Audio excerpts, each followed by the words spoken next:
Hi, this is Michael Buffer, and welcome to the Box Hard Podcast. Hello, everyone. This is Mikey Garcia.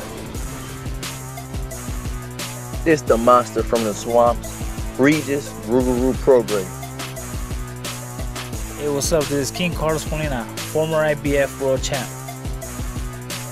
This is Michael, the Bounty Hunter, 2012 Olympian and your people's champ. This is Charlie Edwards, flyweight champion of the world.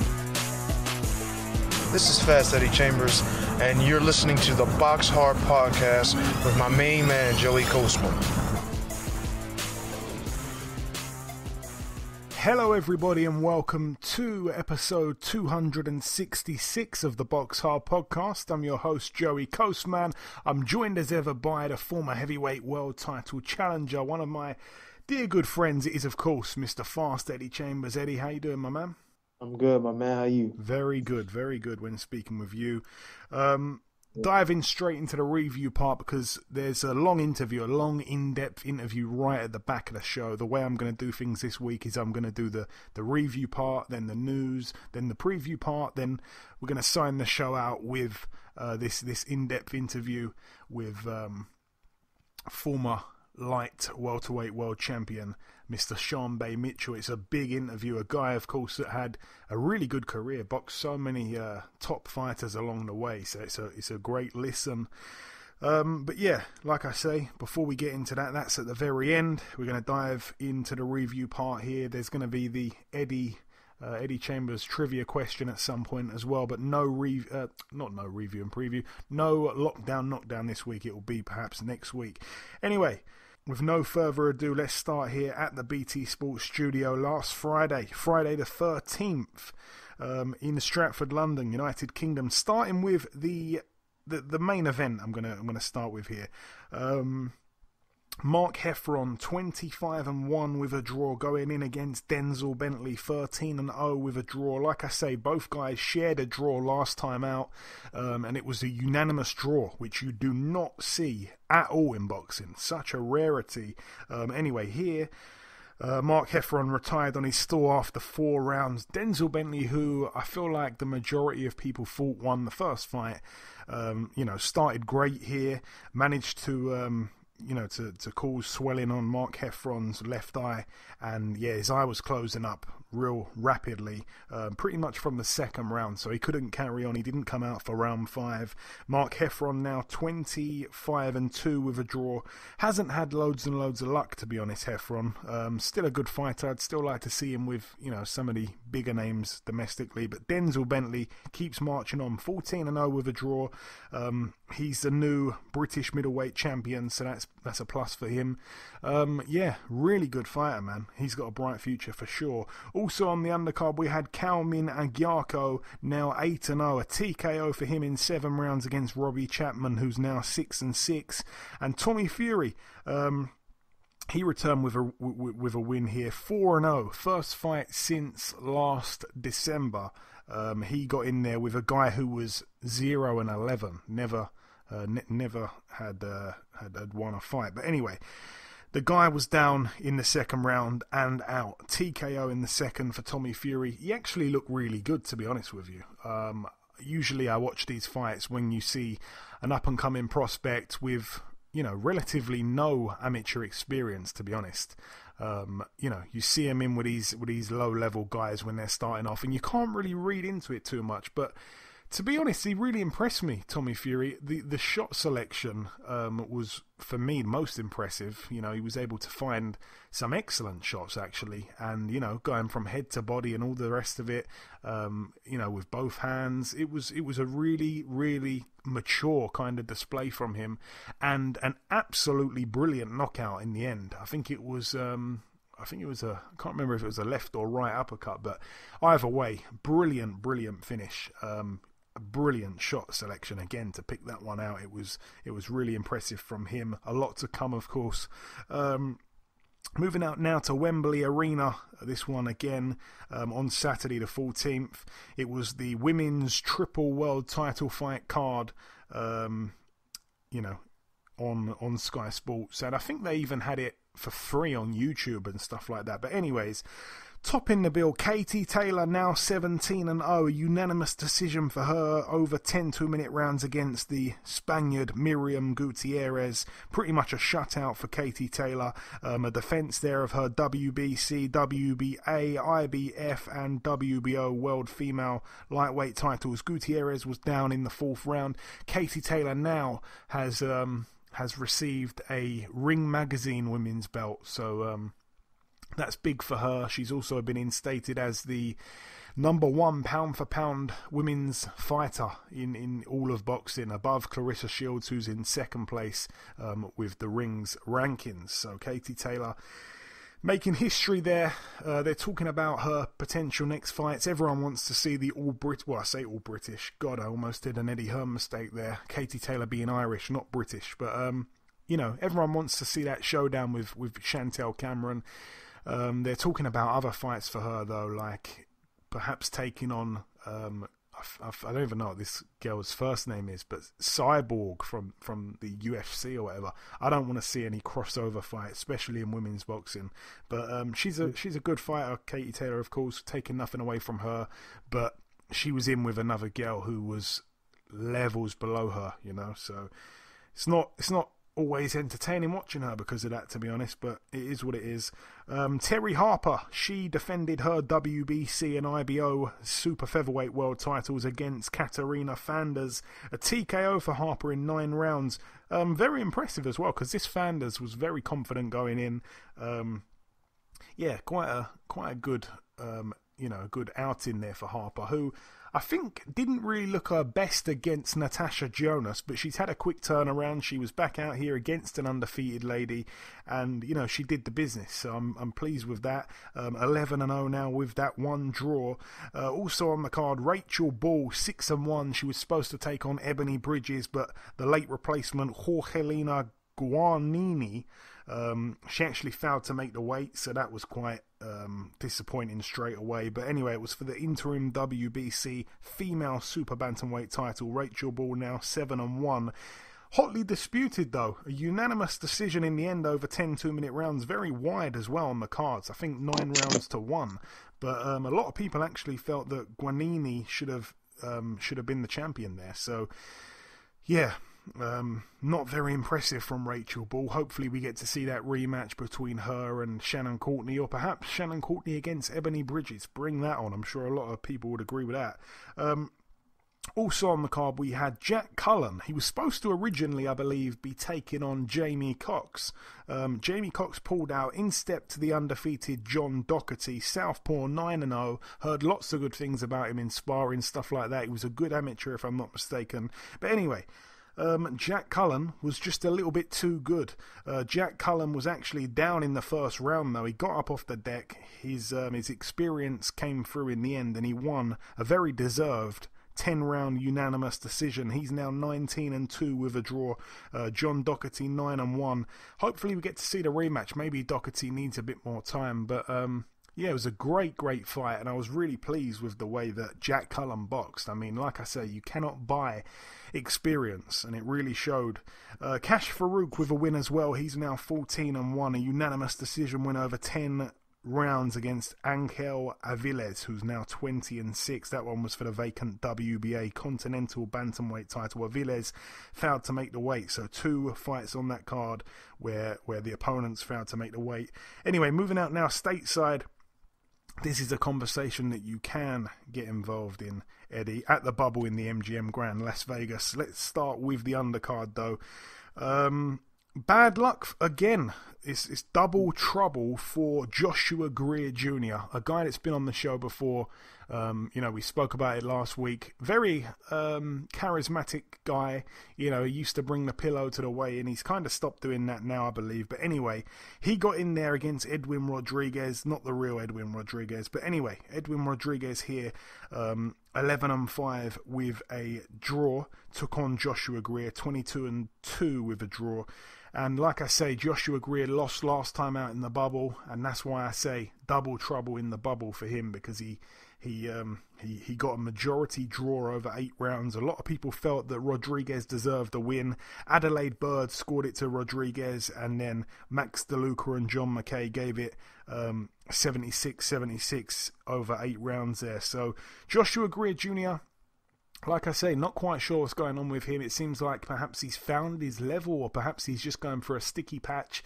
One interesting thing was that he hired Shakur Stevenson to be one of his cornermen, which was quite cool, actually, seeing the pair together. Obviously, both, young, top-ranked prospects. But, yeah, even with Shakur in his corner, he couldn't get the win. And now let's go to the co-main event. Joshua Franco, 17-1 with 2 draws against Andrew Maloney, 21-1. It was for the WBA Super Flyweight World title, an instant rematch there between the pair. The first fight, obviously, Andrew lost the belt to Franco. And the second fight, boy, oh boy, the controversy that surrounded this fight is unbelievable. Eddie, I know you saw the main event. Did you get to see this fight? You saw this as well. Tell me about this from your perspective. It's got to be one of the most craziest things you've ever seen. Unbelievable. I think it was horrible, man, to be honest, man. There's the replay is there for a reason, and it should be utilized, so they used it. But then not to get the thing right in that regard, and after you've used it, after you've looked at it several times, to keep saying that there was a headbutt. And I was like, damn, I don't really remember seeing like a serious headbutt. And like when they stopped it, and he was saying it was from a headbutt. So I'm like, maybe I guess it was, right? Then they go back to the replay, and they're skimming through the replay, constantly going to different parts. Not one time did his head go on that side of his head. I mean, on that side of his face to bump his eye. But then you've seen, like, I don't know how many clear jabs land on the eye. And you could see the swelling after that one major jab, one of the first ones that they showed. And I'm sitting there like, how can you not see that? Like, I'm sitting there like, you just put these dudes both just trained. Now, I get, for the other guys, good. But this guy lost his title, went back home, trained his ass off to get back there, got in phenomenal shape, came in there and was ready to fight. And you could see from the moment, from the word go, he was on it. He was throwing jab after jab combination. He was going to smoke this dude. It looked like he was going to smoke him, to be honest. His eyes swelled shut, boom. So you figure, he's about to get the win. And they come back with this whole bullcrap about a headbutt. And I remember when I heard the I think it was Raul Kais, or what was his name? I can't remember who the ref was. But anyway, Russell Moore. There you go, my fault. Wrong guy. Raul Kais, the older guy. But anyway, and I'm sitting there looking, I heard him say headbutt, and I'm like, damn, I don't remember the headbutt. But I was like, all right, whatever. He know more than me. He was there. I was looking at the replay, and they couldn't find it. The only time they found like a headbutt that kind of could have happened was on the other side. It was on the other side of his face. Had nothing to do with his eye that swelled shut. And they still gave it a majority not a majority draw, I was going to say. They still called it a no contest. I said, how can you do that to somebody? Like, that's just so messed up. And then just, it was a headbutt. It's clearly a headbutt. Then I seen somebody on Instagram put that, and I'm like, dude, he headbutted him on the other side of his face. Even in the thing that the guy on Instagram showed the replay proved the point that it wasn't a headbutt on that side. It's just unreal, man. This sport, I guess combat sports in general, but this sport in particular, man, it has so many times gotten the answer wrong. It's just so unfair to people, man. Like, people get bad decisions all the time. They get things like that to happen to them, and then there's no repercussions. There's bad judging, bad scorecards, and then there's nothing. There's nothing that can be done about it. Like, nobody says anything. Everybody just let it go and just sweep it under the rug. It's just like, man, something needs to be done. That's wrong. Like, that kid got to go back home, and like, now he's gonna be depressed. Now what happens if he goes out there and fights him again? He might not even have the right mindset now. You know what I'm saying? It's just unfortunate, man. This kind of stuff happens in this sport. It really is. Yeah, another black eye for boxing. I've got a lot to say on it.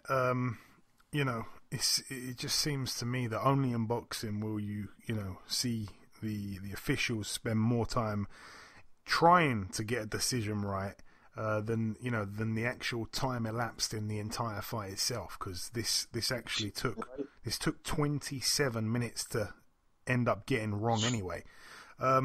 Just going through again what you said, he's gone back to Australia, started preparing again, and then he's back in Las Vegas. It's a long old way, and it wasn't long ago that they had that fight. I actually, when it first got announced that they were going to be having an immediate rematch, I was kind of against it. I was thinking, man, because the way the first fight went, Maloney started off really good, just like he did here, and then he seemed to just stop fighting cleverly, and he kind of started to fight Franco's fight, and Franco for me was the clear winner. But I wasn't all for it, to be honest. And then he comes back. He had to come back 2 weeks before the fight. A bit before that actually. He came back 2 weeks before.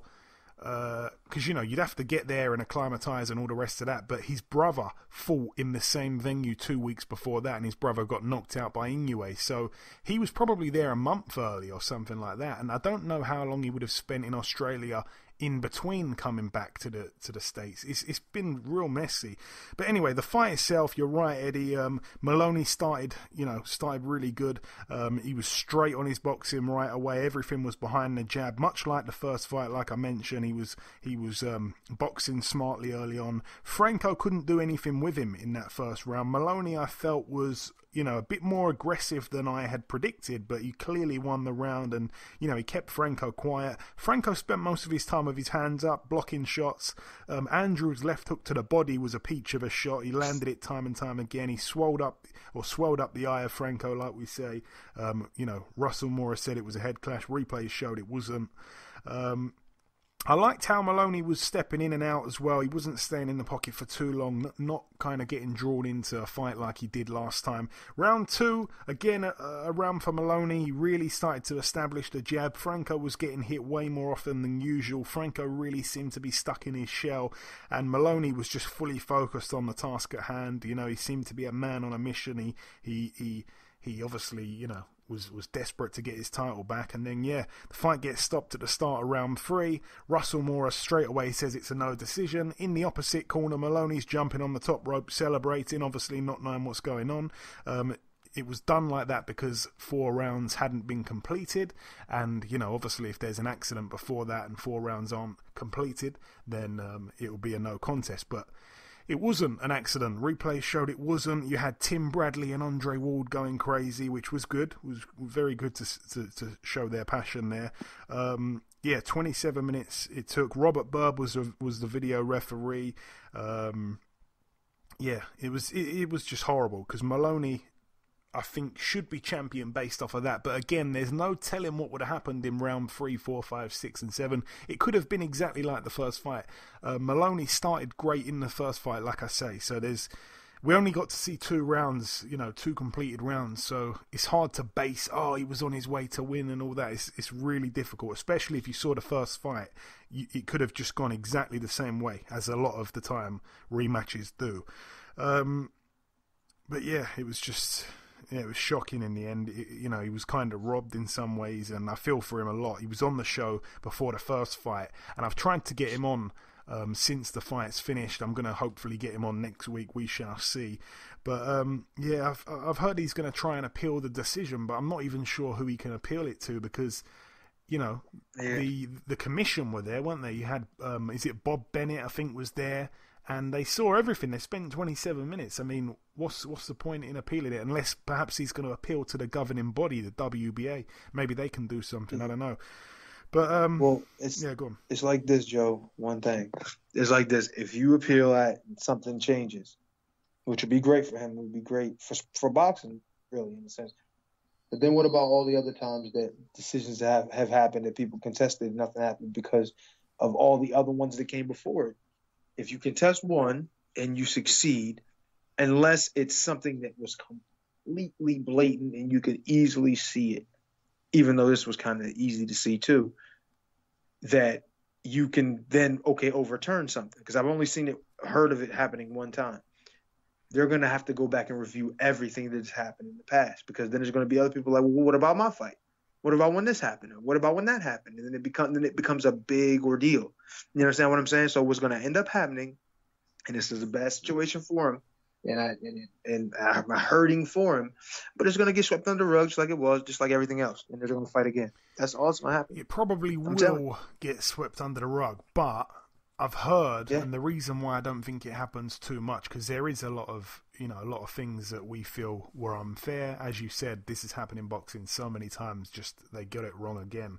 I've heard that it can cost about 10 grand to get something reviewed at least. So, maybe a lot of guys don't want to pay 10 grand to get it reviewed, We don't usually hear about what happens outside of the ring with stuff like that, but and then it gets reviewed and nothing happens. Yeah, perhaps. So you spent $10,000 for nothing.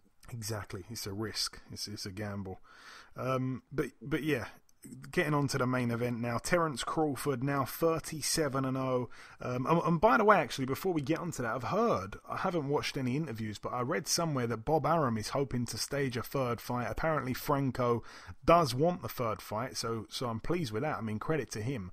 I think this is his way out if he did want one. They're talking about a potential third fight in Australia. That would really be different there. Wow. Yeah. Definitely. So we shall see. Yeah. We shall see. But anyway, the main event, Terence Crawford now 37-0. A TKO in the fourth round against Britain's Kell Brook, now 39-3 for the WBO welterweight world title. Kell Brook, he was winning on two of the cards. That's pretty much how I saw it as well. I gave him the first two, and I gave Crawford round 3, and then obviously, Brook fell to pieces in round 4. It seemed to happen very quickly. But running through the rounds, first round, both guys were really just having a look. Brook, for me, out-jabbed Crawford. At times, it was like a game of fencing. Brook was landing his jab. Crawford was falling short by a couple of centimetres because Brook would take that step back. Then he'd step back in, land another jab, and step back out again. It was clever stuff. There weren't too much in the first round, really, but Brook, for me, won it. Round 2, for me, a clear Brook round. He was looking really relaxed in there. He was trying lead right hands, which we don't always see him do, but he's got every punch in the book, Brook. Still jabbing nicely at that point. Bud then moved into southpaw for that round there, and, he boxed as orthodox in the first round. A close round again, but for me, Brook shaded it, even though I just said he won it clear, but actually looking back, he shaded that second one. Round 3, a better round from Crawford. Kell was being caught a bit more often. Kell was also getting off with some nice right hands of his own, but Crawford, for me, had a lot of success since switching to southpaw. And then round 4, of course, the stoppage for me kind of came out of nowhere. The first punch that got through and dropped him. Brook got knocked into the ropes after walking into a solid jab it was, and he fell back into the ropes. Crawford, chased him to the ropes, landed a few shots while he was kind of in between the ropes. Tony Weeks jumped in and gave Kell a count. And then, when the count was up and the boxing continued, Crawford went in for the kill. He landed some long hooks, really, with both hands. It was a bit wild to finish it, and that was it. Tony Weeks jumped in. Kell looked dazed. It all just seemed, like I say, to happen so fast. I was really shocked. It really did take me by surprise. I picked Crawford for the late stoppage, but I couldn't see it happening within 4 rounds. So it has happened within 4 rounds, and I've got nothing really else to say apart from it was a real impressive win for Crawford. It's a big name, and it's probably going to be one of his most impressive wins because no one's ever done that to Brook, as he said himself, in sparring or in a fight. He's never been counted out like that. I mean, I actually saw him. He was in shape. I remember you sent me the message, and I was like, I didn't get the chance to message you back right away, but I was impressed with his level of focus and where it seemed like he was, and then even in the locker room, you can kind of see he was a little antsy, a little bit, a little busy, moving around a little too much, which kind of insinuated he might have been a little nervous, a little excited. But when he got into the ring, I mean, he was sharp, and he was jabbing really nice. His timing was excellent. You know what I mean? I felt like, damn, man, this guy, it really reminds you of how good he can be. You know what I'm saying? Like, you just look at the amount of ability and the things that he can do in there, even with a guy like Crawford. Now, we know Crawford starts a little slow at times, but to be able to be like a step ahead with the timing and quick, how quick the jab was coming off was real good. really, really good early. And I was like, damn, man, he might have Crawford a little bit. He gonna give Crawford some work tonight. And then all of a sudden in the third round, I seen it after the first round. Well, Crawford kind of stepped into the southpaw stance and threw a couple shots, and it looked like he had him kind of on his back, on his heel a little bit. So it kind of seemed like he was kind of a little, thrown for a little bit with the southpaw. And then so once he actually came back to it, he kind of took away Kell's jab, which was really what was the difference maker early in the fight. And I didn't want to say he completely took it away, but he definitely made it a more difficult angle for his jab to land perfectly in that position. So, when he started throwing this nice chopping like jab over the top, which ended up being the shot that actually stopped his momentum and actually hurt him and almost got him out of it. It was like a weird shot. I think it was just the angle of it and how he was throwing and moving into the punch at the same time is what really hurt him. But it also made me worry a little bit for him because it's like, damn, man, I'm not going to say it seemed like a nothing shot because people remember me getting hit by that Vladimir Klitschko shot, and it was like, man, that didn't look like it was much. But it obviously did the job. So in this case, seeing that happened, it started making me think. He got hit like in the eye area around the temple, and I'm like, yo, that's where all of the injuries were. And it kind of made you think like, maybe he needs to stop. You know what I mean? Just thinking about his health and well-being after his career is over. Do you want to keep taking punishment, even if it's not a lot? You know what I mean? It's just not worth it. But as far as the fight went, it just showing, like how good of a fighter Terrence Crawford is. But to be able to beat a guy like Kell, even in the position that he was in, like he was really ready to win that fight. Like it really impressed me how he came into the fight. But what goes up must come down, and and as fast as he took control, or look, he had control early, is as quick as he lost it. And but I guess that's why Crawford is Crawford. Yeah, definitely. It was sad to see from a British standpoint because Kell, man, he just hasn't had the career I think he could have had, man. He didn't have the fights he should have had, I think, and it's a shame because I honestly think he could have perhaps gone down. It's going to sound crazy now because now definitely not. But if he could have gone down as a Hall of Famer by the end of it, he was that good. I honestly think, man, he was so good. Listen, if he doesn't fight Triple G, and that's the only fight I'm saying. If it doesn't happen, if he doesn't fight Triple G, then that happens. Yeah, if he'd have stayed away from that particular fight, thinking with your nuts and not thinking with your brain, pause. You have to think things through. And I wish I would have done the same thing. I'll fight him. You know what I mean? I'll fight him. I don't care. I can beat him. I'm better. You know what I mean? Skill wise, I should be able to go in there and take care of him. I'm a bigger guy anyway. I'm a big guy anyway. But you're not comfortable with what he had to offer, and then you go up in there and you get damaged. Now you come back down, you fight Earl Spence, and you get damaged in that fight too. Those two fights basically slowed your career or cut almost to a halt. You know what I mean? Then you're like, oh, nobody thinks Kell is what he was once those two fights happened. Now what? Did it look like a smart move then? I know it's money. I know it's an opportunity, but what happens if this happened? Now look at your career. You know what I'm saying? Yeah. But yeah, I think that's it. I mean, like I say, he showed signs of not being as good as what he was in his last few fights, and then it's kind of difficult to read into it. I mean, he definitely won for me the first 2 rounds, and what really is that? You're winning 2. I'm not saying it's an easy thing to do, but I'm just saying he's won 2 rounds. He looked good for 2 rounds, and he gets stopped in 4. Should he call it a day? Yeah, maybe. I don't know. It's difficult, man. But anyways, leaving it there. It's a shame for Kell, but it's a brilliant win for Terrence. Again, my pound for pound number 1. Just another reason why he deserves that placement in my list anyway.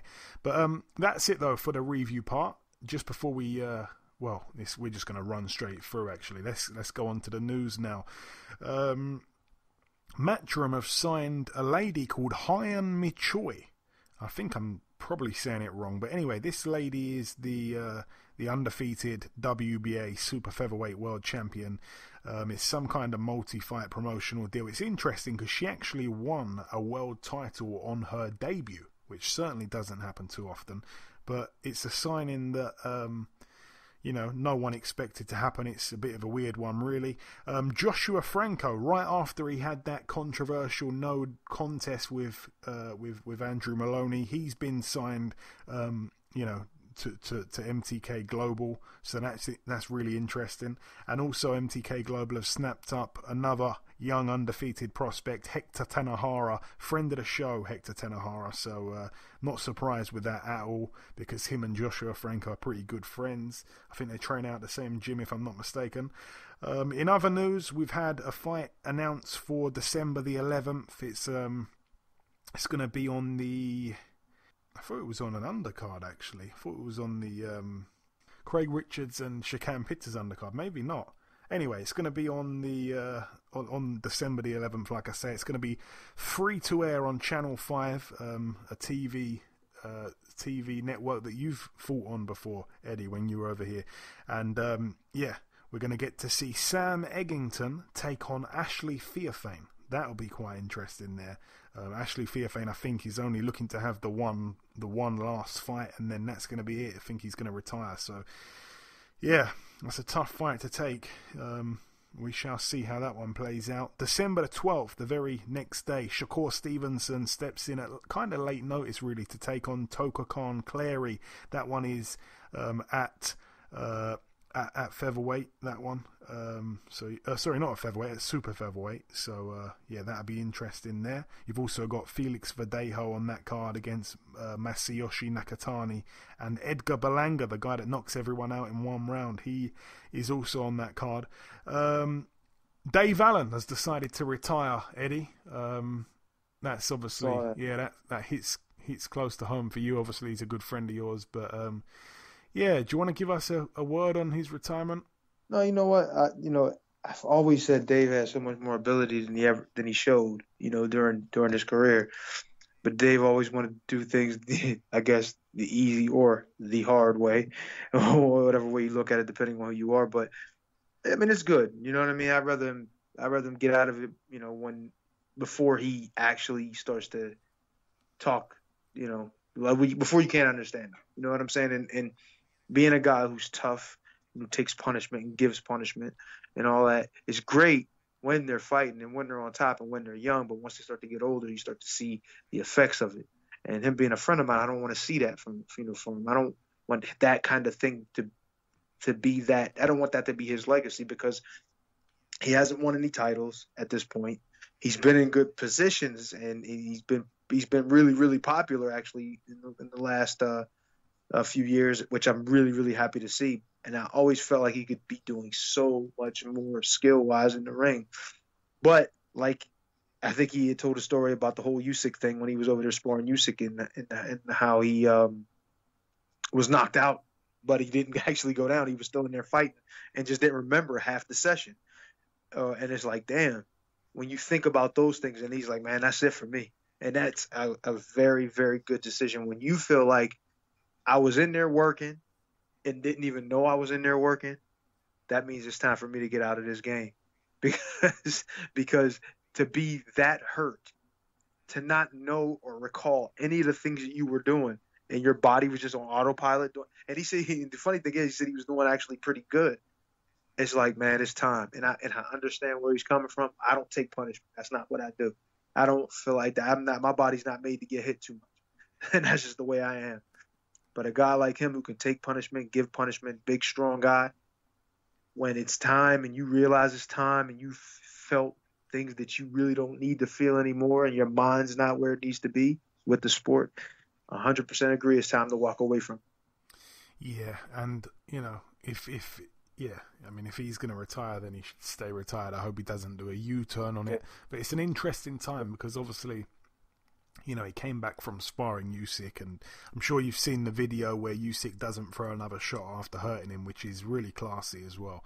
But he came back. He was actually supposed to be boxing on the Usyk Chisora undercard. It's only that Christopher Lovejoy, his opponent, actually, couldn't fight in the end because Don King put a stop to it a couple days before the fight. So he was supposed to be on that undercard, and then they actually announced the fight. He was going to be taking part in a fight, Dave, that I think they announced about 2 days before he announced his retirement. So it came as a bit of a shock, really. A lot of people are not quite sure whether to believe it or not. But yeah, if that is the end, then hopefully, he sticks with his decision. I don't want to see him do a U-turn, anytime soon. If he's sure, he knows himself better than anyone else does. But anyway, moving on. Another few fights have been announced on the Joshua Pulev undercard. Again, we get to see Joshua Pulev, obviously, on Sky Sports box office on December 12th. On the undercard, we get to see Akoli and Glowacki for the vacant Cruiserweight World title. But 2 other fights have been added. We get to see Martin Bakole and Sergei Kuzmin. A good heavyweight fight there for the WBC International Heavyweight title. Both men have 1 loss to the same guy, that guy being Michael Hunter. So that'd be interesting there to see who wins that. And another fight's been added. Hughie Fury steps in against Marius Wack. So all the best to Hughie in that one there. And the final piece of news is that Canelo has announced his next fight. It's going to be taking place December 19th. It didn't look like we were going to be seeing him in before the year's out. He gets in against Callum Smith, the undefeated WBA super middleweight world champion. So all the best to our very own Callum Smith in that one there. That's a huge fight he's landed there, so all the best to him. That's going to be taking place, like I say, December 19th. They haven't announced the venue yet, but it's going to be somewhere in Texas, so that's not really a surprise. It's going to be interesting, really, because Canelo has boxed Liam Smith, so he's going to box 2 of the 4 Smith brothers. Anyway, that's it for the news. Moving on to the preview part, I'm going to try to go through this as quick as possible. This one takes place tomorrow, Friday, November 20th at the Ocean Center in Daytona Beach, Florida, USA. It seems like through this pandemic, a lot of fighters have been coming out of retirement, and it seems like I keep saying this guy's been retired for 6 years, and I think I said it with Juan Pablo Hernandez, the cruiserweight Cuban, and then I said it with Sergio Martinez, and here's another guy coming out of retirement. I'm not sure if he actually officially retired, but anyway, he hasn't boxed for 6 years. He's back. 24-3 is his record. He takes on a guy called Ryan Soft, who is 4-11 with a draw. It's over 8 rounds, and the man I'm talking about, Tavoris Cloud. So all the best to him coming back. Moving out now to Quebec, Canada. This one on Saturday. We get to see Yves Ulysse Jr., a guy who I was very high on, actually. He's 18-2 now. It's very kind of weird because he lost a fight to a guy called Steve Claggett, and he was really, really upset with the decision. He felt he won the fight. He was so angry that he decided, I want to fight as soon as possible. So his promoters got him a fight 6 weeks later against the undefeated Cletus Seldin. And he absolutely schooled Cletus Seldin. He looked really good, and I thought, wow, this guy is really good. Perhaps that one loss was a bit of a weird one. Maybe he deserved to win it.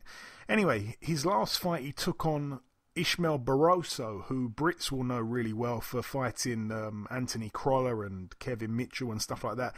And he lost to Barroso. A bit of a shock loss there, Yves Ulysse. But anyway, he's back here, 18-2. It's for the vacant WBC Francophone super lightweight title. He takes on Mathieu Germain, who's 18-1 with a draw. And that's over 10 rounds there. But Steve Claggett, the guy who took Ulysses he's actually on the undercard, funny enough. Anyway, moving out now to the Wembley Arena. It was going to be on pay-per-view. Obviously, it's not happening now with Povetkin and White, but the show still goes on non-pay-per-view. Topping the bill, Conor Benn, 16-0. This is a defence here of his WBA Continental Welterweight title. He takes on Sebastian Formella, who's 22-1. The one loss came on points to Sean Porter about 6, 7, 8 weeks ago, something like that. This is a very big step up for Conor Benn. I hope he can come through it because it's a tough test. People don't, bums don't go the distance with Sean Porter, let me tell you. So he's got to be on his A game, Conor Benn, there to pull off the win. And Sebastian Formella, quite a a schooled amateur as well, if I'm not mistaken, quite an experienced amateur. We also get to see a really good heavyweight fight between Alan the Savage Babic. He's 5-0. He takes on Tom Little over 8 rounds. Tom Little 10-8. There could be some smart money on the underdog there. Fabio Wardley 9-0. He's in a 10-rounder against Richard Lartey of Ghana. Obviously, Lartey's been over here a bunch of times now. Against Nathan Gorman and against Daniel Dubois. He's back in a 10-rounder here against Wardley. Could be interesting, could be terrible. We shall see. And that's it. That's the end of the previewing. I've flown through that as quick as possible. Like I say, stick with us. We've got about a 90-minute interview, very in-depth, with Sean Bay Mitchell coming up in just a few seconds. But before we get to that, Eddie, it's time to say goodbye and thank you to you once again for sticking with me this week. And I apologise that we didn't have enough time to do the lockdown knockdown, and I look forward to doing it next week. But just before you go, actually, I've just remembered I almost let you off the hook there. I forgot to ask you the trivia question. I know you didn't want to remind me about it. I know you probably knew. No, You're trying to get out of that L. I don't want to get into the L, but I actually was going to remind you, believe it or not. I was actually going to do it. As much as I don't want to take another L, you know what I mean? Okay. Well, here is the question. Let me think before I speak here. I don't want to give too much away. Which former heavyweight world champion once retiring from boxing in his later days, he's passed away now, in his later days he became a greeter in a hotel. I believe it was the Caesars Palace in Las Vegas. He was a greeter. Everyone that came in, he would, he'd take pictures. He'd welcome them to the hotel. He'd play, I think, with house money on some of the casino games, stuff like that. Ugh. You know what's funny enough? I've actually heard this story, and I cannot remember who the hell was the greeter, but damn, I heard this. Somebody told me this. It might have been my manager told me that a long time ago. It was like a former champion that I think that he knew of. It would be real bad if it was somebody I really knew. And he said he passed away now. Oh, wow. Well, tell me when he passed away, so at least you can give me that. Come on, man. Okay. He passed away in... No, you didn't know. You didn't know this guy. He passed away in 1981. Well, no, I'm not saying that. No, I'm not saying personally. I get it. Then my manager might have knew of him. Died in 81, huh? Great heavyweight champion, like big time heavyweight champion, like all time great. I'm not confirming or denying. Oh, man, come on. I'm not even going to answer because I don't know. Okay. I want to go ahead and give it to me if it's what I was going to think. No, just go ahead, give it to me. Let me hear what it is. So in 1970, Caesars Palace in Las Vegas hired this former heavyweight world champion as a greeter, a job which involves signing autographs, betting with house money when the action seemed a little slow, and playing golf with special guests. They gave him housing as well because he kind of, as a lot of fighters do, they run out of money. And This guy passed away in 1981, April the 12th. The guy it's another L for you, an L for his surname, Joe Louis. God damn, I swear, hey Joe, I swear to God, on everything, I was gonna say Joe Louis, and God, that just made me so mad, Joe. That just pissed me off so much because I knew it. I could feel that it was going to be. And I knew it was Joe Louis because I remember that shit. And I remember he died. And the funny thing is, I remember he died the year before I was born. I knew it was it. Oh, man. Why did I just not say it? Why didn't I just say it? You're better off, and I was you're better off guessing next time. If you're not sure, just say a guess. You might get it. But that wasn't even a guess because I knew the shit. And I remember it. Now and then it wasn't Rob. It was a documentary that I was watching, and it was saying some of the things that he did because he didn't have money. And I remember, I was like, oh man, And I knew this. It was not a guess. At first, I was like, wait, Sonny listening? Because I knew he did. But remember, we talked about the refereeing, and I was like, nah, it was Joe Louis. And I knew it was fucking Joe Louis. I'm so mad for not saying that. I'm sorry. Man, I should get credit for that. God damn it. I don't think you should get credit for it. I'm sorry. But I didn't. That's another L. I got to lose the record of this shit, yo. And I shouldn't. That shit would have got me one fight closer, one win closer. It would have. I'm so mad that I didn't say it. Oh my gosh. And I really, really knew it. I swear. And that's why I was so mad when you said Joe Louis. I was like, motherfucker. Like, why did I say it? Like, what is wrong with me sometimes? Like, always second guessing myself. Man, I can't be doing this no more. From now on, I'm going to say this shit whether I'm right or wrong. Hell with it. But yeah, like I said, we need some more questions sent in. That one was from me. That's like the last one I've got. So I'll have to do the homework if no one sends them in. We haven't really had any being sent in the last couple of weeks. I can't believe I let you beat me again, Joe. That's fucked up, yo. I'm sorry, man. That's messed up. I'm sorry. But yeah. No, you're not. but yeah, like I say, Eddie, sorry to end on a bad note, but as I was saying, thanks for joining me again. Obviously, next time we'll definitely do a lockdown, knockdown, and just thanks again for your time, man. I always appreciate it, as you know. No problem, man. No problem. Thanks for the question too. I appreciate that too. Okay, my man. Well, there we go.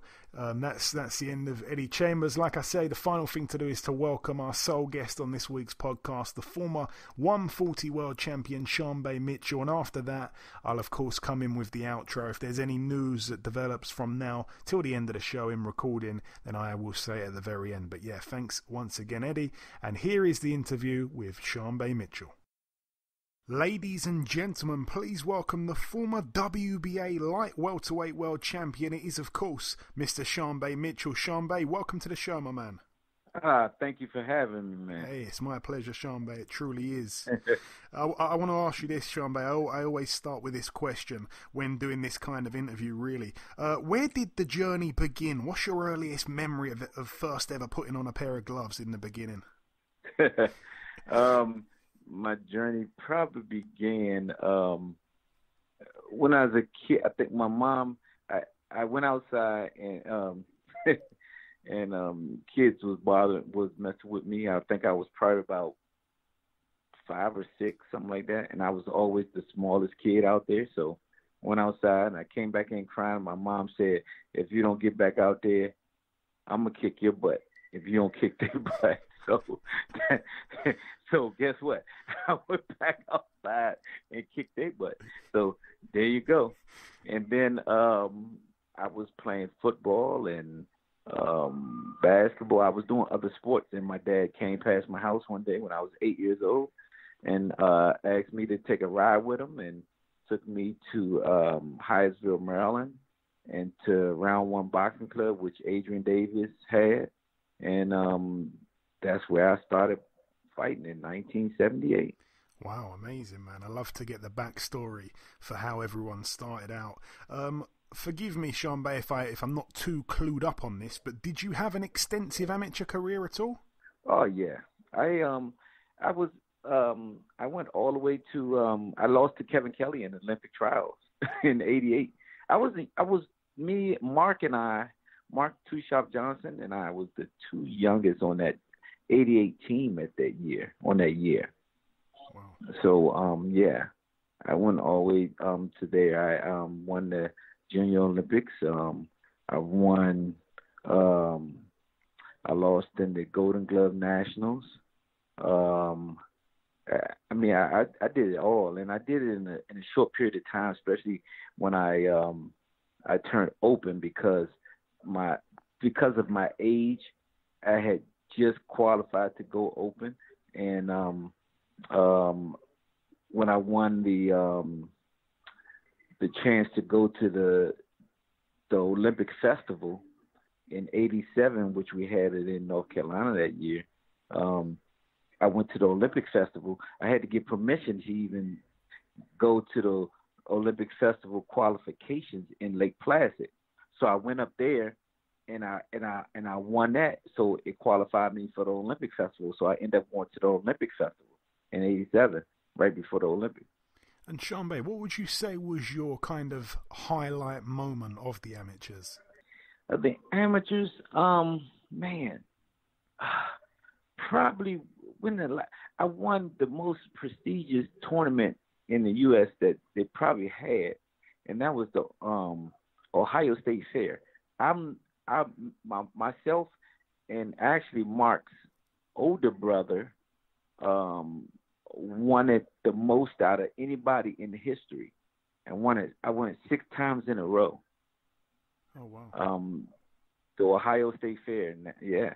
So everybody from Mike Tyson to Tommy Hearns to Harold McKinty, everybody fought at the Ohio State Fair. Everybody.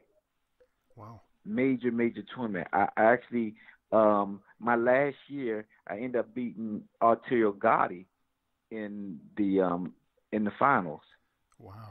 And I actually ended up winning the outstanding fighter that year at I think it was 106. I fought at 106. That was the last year I fought in 1986 was the last year I fought there. Yep. Wow. Well, there you go. But I want to get onto your pro career, Shambe. You turned pro on September 23rd, 1988 in Atlantic City. You boxed a guy by the name of Eddie Colon. You stopped him in the 3rd round. Yeah. Do you remember much of your debut? Yeah. No, I remember I was scared. I was actually supposed to fight on TV, and I was in the back in my dressing room nervous. And Frank Gale was my promoter at the time, was my manager and promoters at the time, and he was like, I was like, man, can I go on now? He said, we want you to fight on TV. And he said, well, if you want to go on now, we'll put you in front. So they made me go on. They let me go on. Yep. And I wanna. But I was the first. It's funny as a pro also. They wouldn't let me do a lot of things also. Like I couldn't fight 8 rounds for a while. They wouldn't let me fight 10 rounds for a while. I had to get permission to do a lot of things, even as a pro. So it's weird, like what they do now. Like a lot of these kids are 17, 18 years old, turning pro. They're giving out belts. They're giving out like loads of money. But we had to. I had to get permission to do a lot of things. Like I end up getting permission to be able to fight a 8-round fight, and then a 10-round fight in Atlantic City. When I went to Vegas, I had to get permission to be able to fight a 10-round fight in Vegas.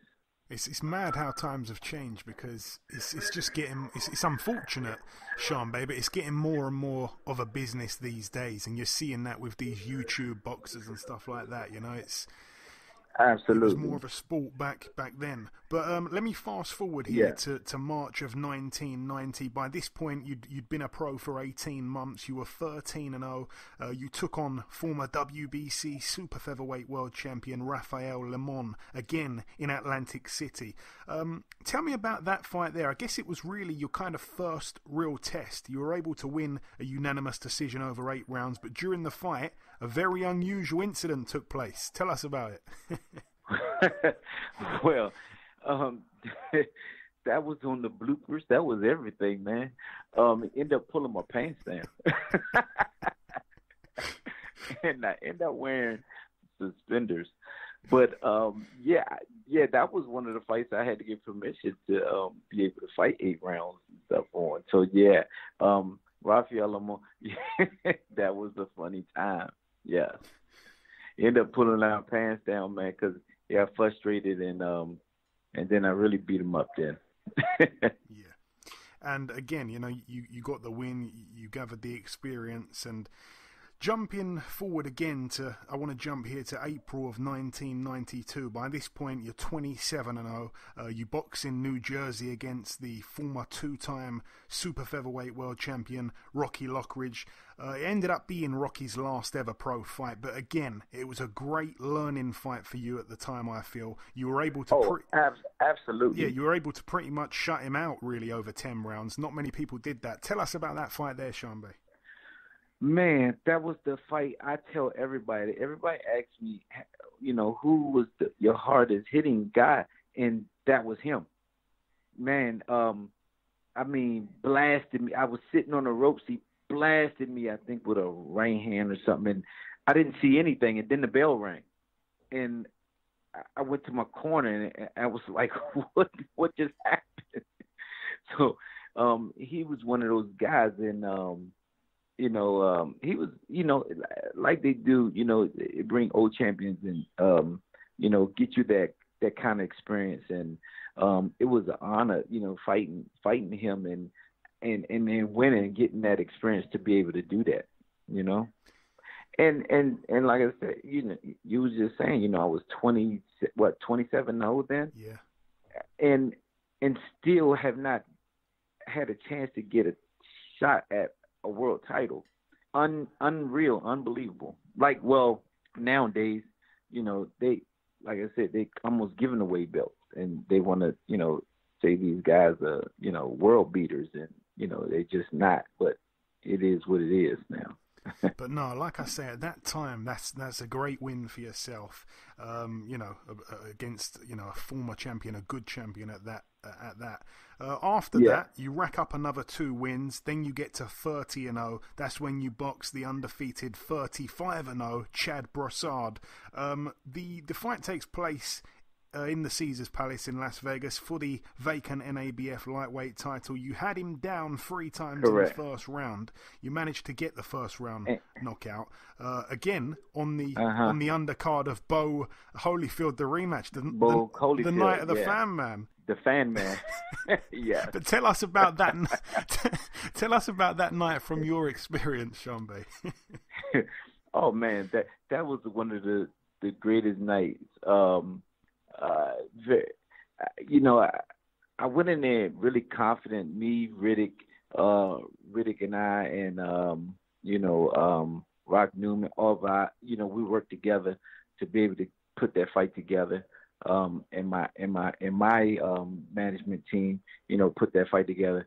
And I thought it was a great fight with this guy that was undefeated, and see what he had. And I was one of those guys that didn't care, who I fought. I thought I could beat anybody. So, I went in there and did it. And they call it like one of the greatest knockouts in the fastest knockouts. But that night, it's funny, that night, I'm sitting down there and I end up meeting Lou Gossett Jr. at the fight. At that night, and he was like, "Man, you were amazing." So I ended up meeting him that night at the fight. The fan man came in and blew everything up. And everybody knows the fan man, but guess what? I was able to be there, see it, and win a belt on that night. That's incredible, man. So were you ringside when he flew in? Yeah, wow. I was in. I was right at ringside. I can't remember who was sitting. It was somebody that was sitting beside me that was famous. I can't remember. One of the actors or something was sitting right beside me, and we was like, "What the heck is going on?" Yeah, man. So that was amazing. It was a cold night too. That was one of the cold nights in Vegas also. That's just one of the most bizarre things in boxing history, of course. Yeah, absolutely. Well, I did a lot of that with Bo. Shoot. Bo and I, when we fought on ESPN in D.C. together, and Rock Newman came up and pulled the guy over the rope, choked him by the neck, and pulled him over the rope. That was another one. I fought on that card too. Wow, you were the crazy luck charm, I guess. Yeah. But 4 months after that crazy night there, Shambe, you're back in the ring defending your newly won NABF title. You also put your undefeated record on the line against a fellow undefeated boxer, the eventual IBF lightweight world champion, the late Levander Johnson. You were winning the fight on 2 of the judges' scorecards before being knocked out in the 8th round and, of course, losing for the first time in your career. Tell us about that one, right there, Shambe. Levander Johnson, me and Levander Johnson always had kind of like a little spill with each other. We had like it was a more of a DC Atlantic City kind of a thing, but it was all in great friendship. Friendship and probably competing wise.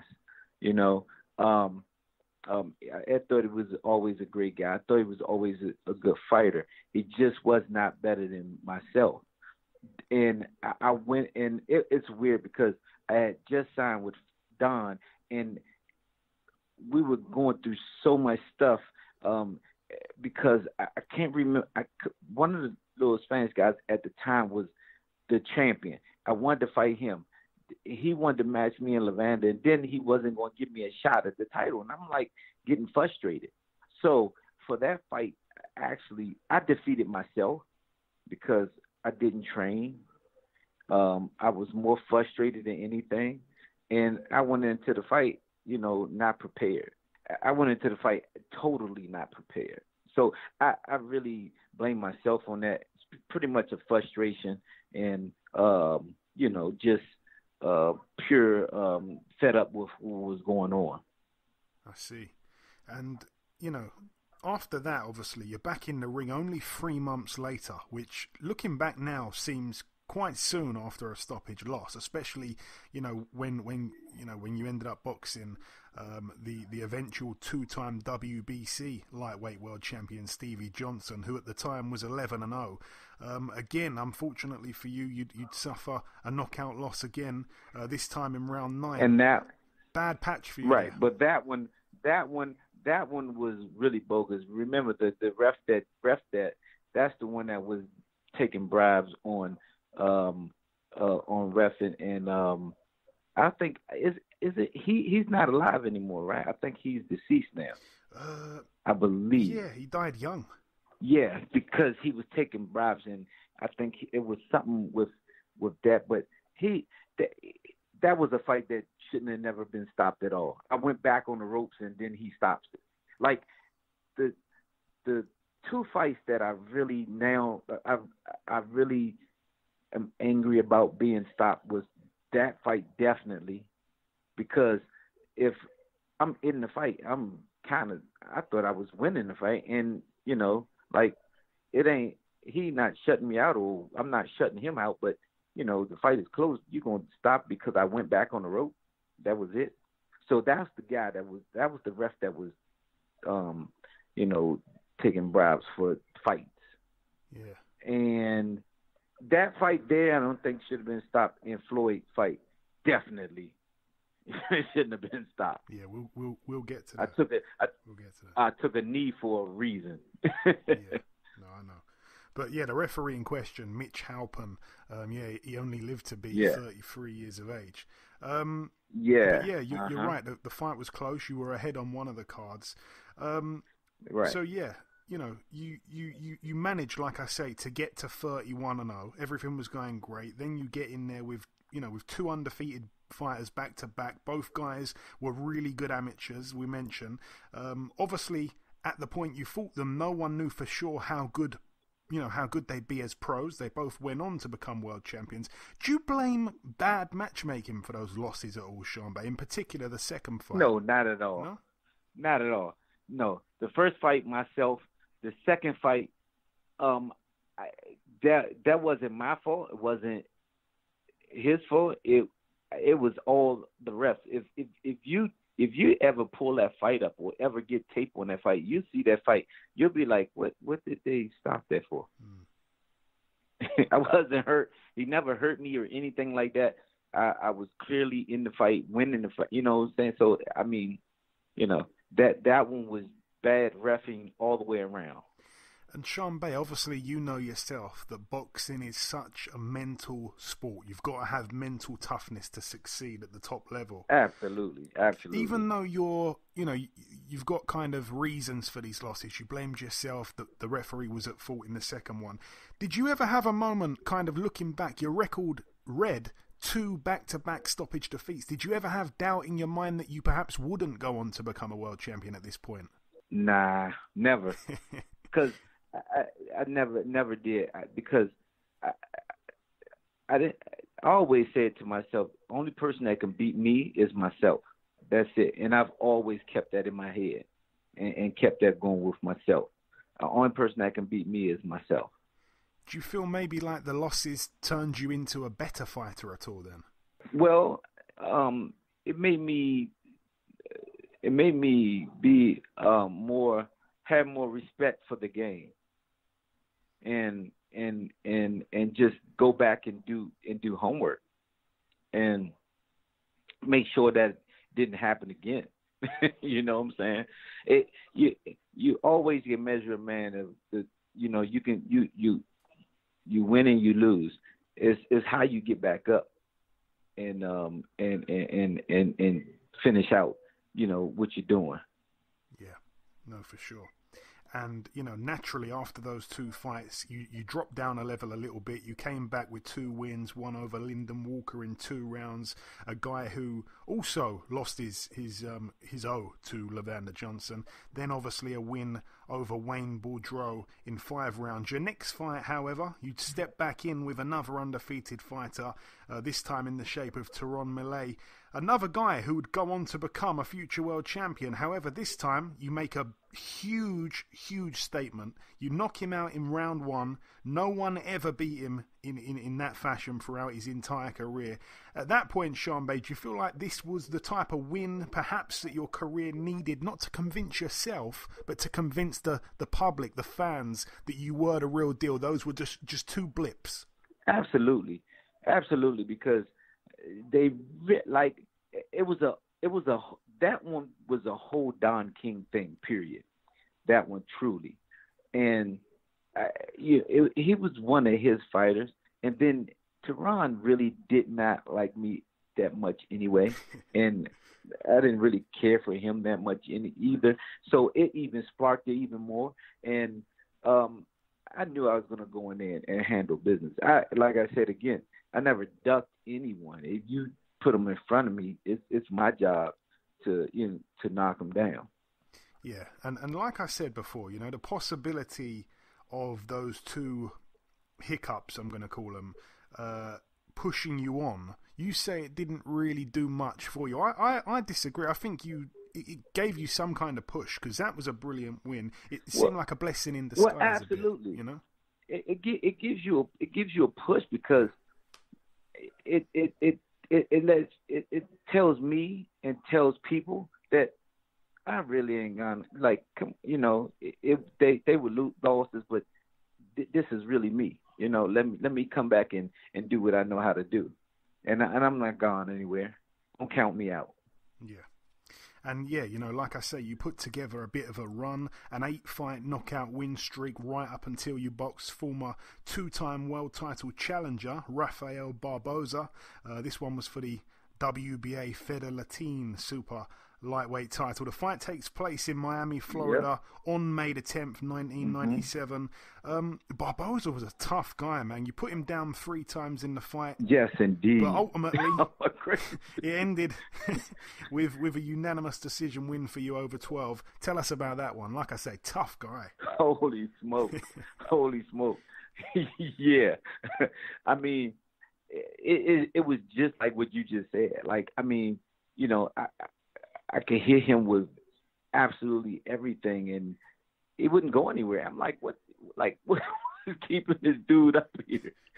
But that was another one of those fights. You know, like, I want to grab this title, this WBC Fed Latin. I want to grab this title. You know, I want to let people know that I need a world title shot. I should have had a world title shot, and that was the statement I wanted to make. Yeah, no, a good win, like we said, a tough guy. You grabbed another 2 knockout wins, one over Desi Ford in 5 rounds and one over Bobby Elkins in 1 round. This then brings us up to October 10th, 1998, 22 years ago last month, that'd be. You box the reigning WBA light welterweight world champion Khalid Rahilu. You had to travel all the way to Paris, Shanbay. Tell us about the night that your dreams of becoming a world champion came true. So this is funny. He fought Don's guy. What's his name? The one who beat Chavez. He had just beat Chavez, and then he fought Frankie Randall. Frankie Randall, yeah. So Frankie Randall fights him, right? And I'm watching this fight. And as I'm watching this fight, I pick up the phone and call Don. I pick up the phone and call Debbie, his daughter. And I'm like, Deb, I want to fight that. I want to fight that guy. So Don calls me the next day. Man, do you really want to fight that guy? Yeah, he can't fight. He can't beat me. I'm telling you, he cannot. Listen to me. He cannot beat me. Sean, you sure about that? Man, look, he can't beat me. If you put that fight together, trust me, I'm gonna beat. So he puts the fight together. The whole time I'm out at his training camp, he really doesn't believe that I can really win out there. So he has his other guy, one of the other guys from America is fighting on that card also. So he had real big hope about him. So he kept saying, the real guy that I got fighting on here is, I think he was a welterweight at the time. That was the welterweight that fought on the card also. But I was the main event because that was Rafael. That was his hometown. Went in there, and I just knew for sure. Like, I was like, man, I told my trainers and all, I'm going to knock him out. I'm going to destroy him, I'm going to knock him out. So I went in there, and I just played. I was such in tip-top shape, you just don't understand. I woke up. I was at Don's training camp in Ohio, in Orwell. I woke up every morning at 4 o'clock in the morning and trained. That's what time I started training in the gym, 4 o'clock in the morning. Wow. Early mornings. Yeah, because Paris was that time I knew I would probably be fighting around that time, or that I wanted to get used to their time, their time change. Okay. And what was it like really to travel there? It's a long way away from where you're from, and obviously, to go out there knowing if it goes to the cards, they might try and job you on the cards perhaps. You did it. Absolutely. Yeah, you did it. Yeah, absolutely. But I knew I knew I had to go there and really beat them or knock them out. And I knocked him down. I put him on the ground 3 or 4 times. Had him hurt a couple of times. I was surprised they didn't even stop the fight. But it went 12, and I did exactly what I was supposed to do. If they would have stole that one from me, then come on, it's no way in 3,000 worlds I could have got robbed of that one. Yeah, no, I agree. And I like to ask this question, Shanbay, because I hear a variety of different answers, but try your best to describe to me that feeling of becoming a world champion. It's funny. When you wait so long to first me as a kid. I just think of this young kid from Washington, D.C., born and raised in, with nothing, to just get into a sport. And to be honest with you, boxing is not my number one sport. Football is. And I always wanted to play football. That was my sport, football. And to be able to get into boxing, and, when you get into these sports as a kid in football, the big thing is win a Super Bowl, right? Get a Super Bowl ring. In basketball, get an NBA title, get an NBA ring. As a fighter, is become a world champion, get a world title in a ring. And I finally accomplished that. It's funny because I go home to my grandmother, and my grandmother was always telling me, Sean Bay, what she say, you're a trader of everything or a master of none, or that wording that they always used to use, Americans use. But I went home and I told her, Grandma, I finally mastered something. and I let her see my belt. You know, and like I finally mastered something. So that getting that world, it's like I didn't even really sleep that night.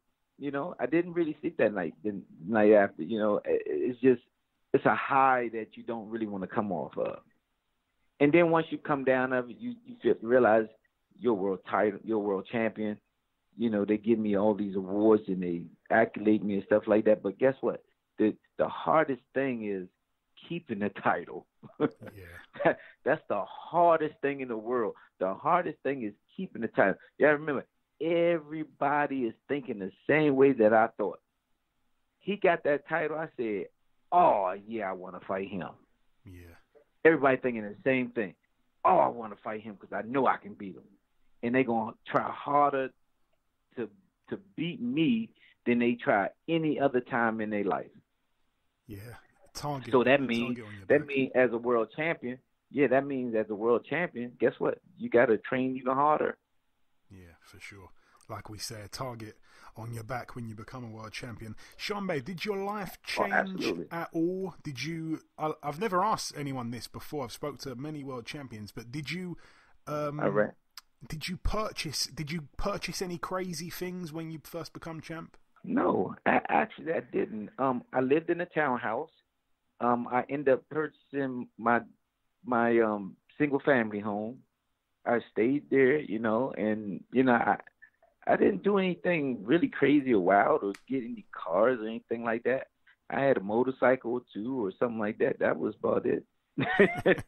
Fair enough. That's all. Fair enough. You know, yeah, I didn't. I love clothes, so I always like to look good. Other than that, no. And 4 months later, you made your first defense of the title. You box back in DC against Pedro Saiz. You win the fight unanimously over 12. Just run us through that one as well, Shanbei. He wouldn't go anywhere. Pedro Saiz is one of those journeymen that, you know, going to stick around, and he's always in the gym, always sparring with a lot of pros and stuff like that. He was a journeyman. He stayed in there. You know, it was a good fight to, you know, slip. I slipped a lot. He missed a lot. You know, I worked on a lot of things. So I like to know that I could go those 12 rounds if I have to. If you get a knockout, you get a knockout. And your second defense came just 2 months later. Quick turnaround, April 1999 against Reggie Green, again back in DC. Yeah. This one ended with a majority decision, over 12. Tell us about that one, Shanbei. Yeah. So Reggie Green fight, man. You know, I never like to fight guys from where I'm from. Because I feel like that I want all of us here in D.C. or in Maryland to be able to get title shots, you know, get a shot at the title. It was just unfortunate that we were in the same weight class. So I gave him a shot at the title. But one thing about me, I don't care if you're from here. I don't care where you from. If you gonna fight me in my town, in my city, you're not beating me at home. And that was always my motto. My motto is I don't care where you're from. You can be from my home, but guess what? You're not beating me in my home because D.C. was my town. So I would never, ever lose in D.C., ever. Not in my own hometown. But, Reggie Green, I wanted to give him a shot at the title, you know. I thought that he worked really hard to, you know, get to that point also to get a shot at the title. But I was just one of the ones that, you know, had the belts. So I said, you know, I want to give him a shot at the title, Don, and I gave him a shot at the title. And I was the first person to fight and be the main event in the stadium for the Washington Wizards, the first one. That's cool, history making. Yeah. Do you know what? It's just like the Sugar Ray Leonard. Sugar Ray Leonard was one of the first guys to fight in the Capitol Center. Yeah. Do you know, I didn't say it a few minutes ago, but your Don King impression is one of the best I've ever heard, man. That was really good. That's Don is look, you know, a lot of people always say Don's a thief, and Don is a hustler. Don is a businessman. I've never ever took anything away from Don. Don is a street guy who's done good with his money and became one of the greatest promoters, right? His contracts was never complicated like people like to say. I always say that, you know, you got people that can read these contracts. My lawyers, Jeffrey, they can read my contracts. They knew what I wanted and so when it was time for me to get away from Don, it wasn't no harsh breakup or anything like that. Me and Don can still talk right now. I just got away. I didn't allow him to buy me any cars or any houses or anything like that. So guess what? I didn't owe him any money.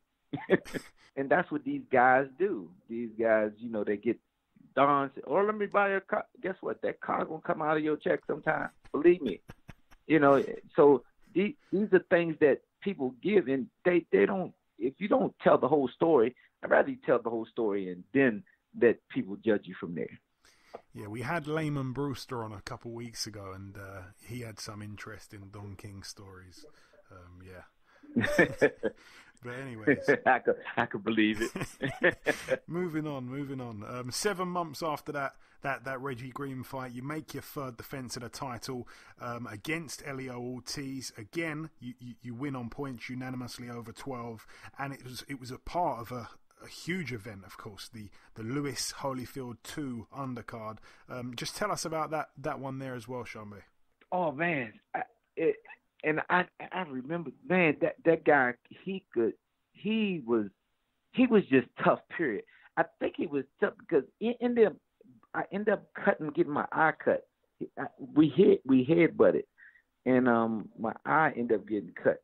And I think I was fighting about 6 or 7 rounds with seeing out of one eye. Damn.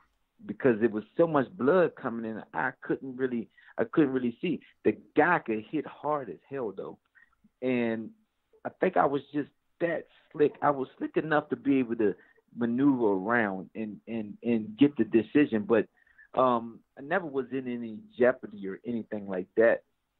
Nah. Yeah. But no, like I say, on a huge event again, the big heavyweight showdown there, massive card. Right. Your fourth defense came 10 months after this, September 16th, 2000, at the MGM Grand in Las Vegas. You boxed Felix Flores. You were put down in round 4. However, you got back up. You managed to pull off yet another unanimous decision. Tell us. You know what? I really to this day, right now, I have not seen that fight, and I don't watch any. I rarely watch any of my fights, but I really wanted to see that fight because I don't even remember. I remember getting hit, but I don't remember what I got hit with. All I did was go down, and I got right back up. I went down, I got back up, and it's funny because Floyd was at the fight. He came right to my dress. He said, "Shambe, man, I thought when you got knocked down, you was done." But he said, "You did some stuff that I thought I was the only one that could do. Man, you start pulling the shoulder around, man. You start slipping." And he said, "Man, that's the stuff I told." The way that Floyd fights now, you know, with the shoulder up and stuff like that, I was doing that stuff then. But he said, "Man, you got knocked down." He said something else came out of you, and you just started slipping stuff and tapping them around. He said that was incredible. It was a good win, because Felix Flores, as we said, he's a decent fighter, but I don't know, his career never kind of. I think he had more potential than what he ended up, getting out of boxing. Really, guys like him, and a few of the guys that you defended against as well. Really, Yeah, that's funny, but I still to this day don't remember what he hit me if he put me down. but it was like a flash knockdown. I just got knocked down. I got back up, and I took care of business. Yeah, I remember it was he hit you. I'm not sure what punch he put you down with. I think he hit you in the body at some point, but I think it was after the main shot had landed. I think it was a left uppercut that stunned you. Okay. But yeah. Okay. But I know I went down, I got right back up, and I was fine after that. Like, it wasn't nothing. 5 months later, you land that unification fight, putting your WBA world title on the line against the then WBC world champion, the fantastic Costa Tszyu. During the fight, right, you injure your knee.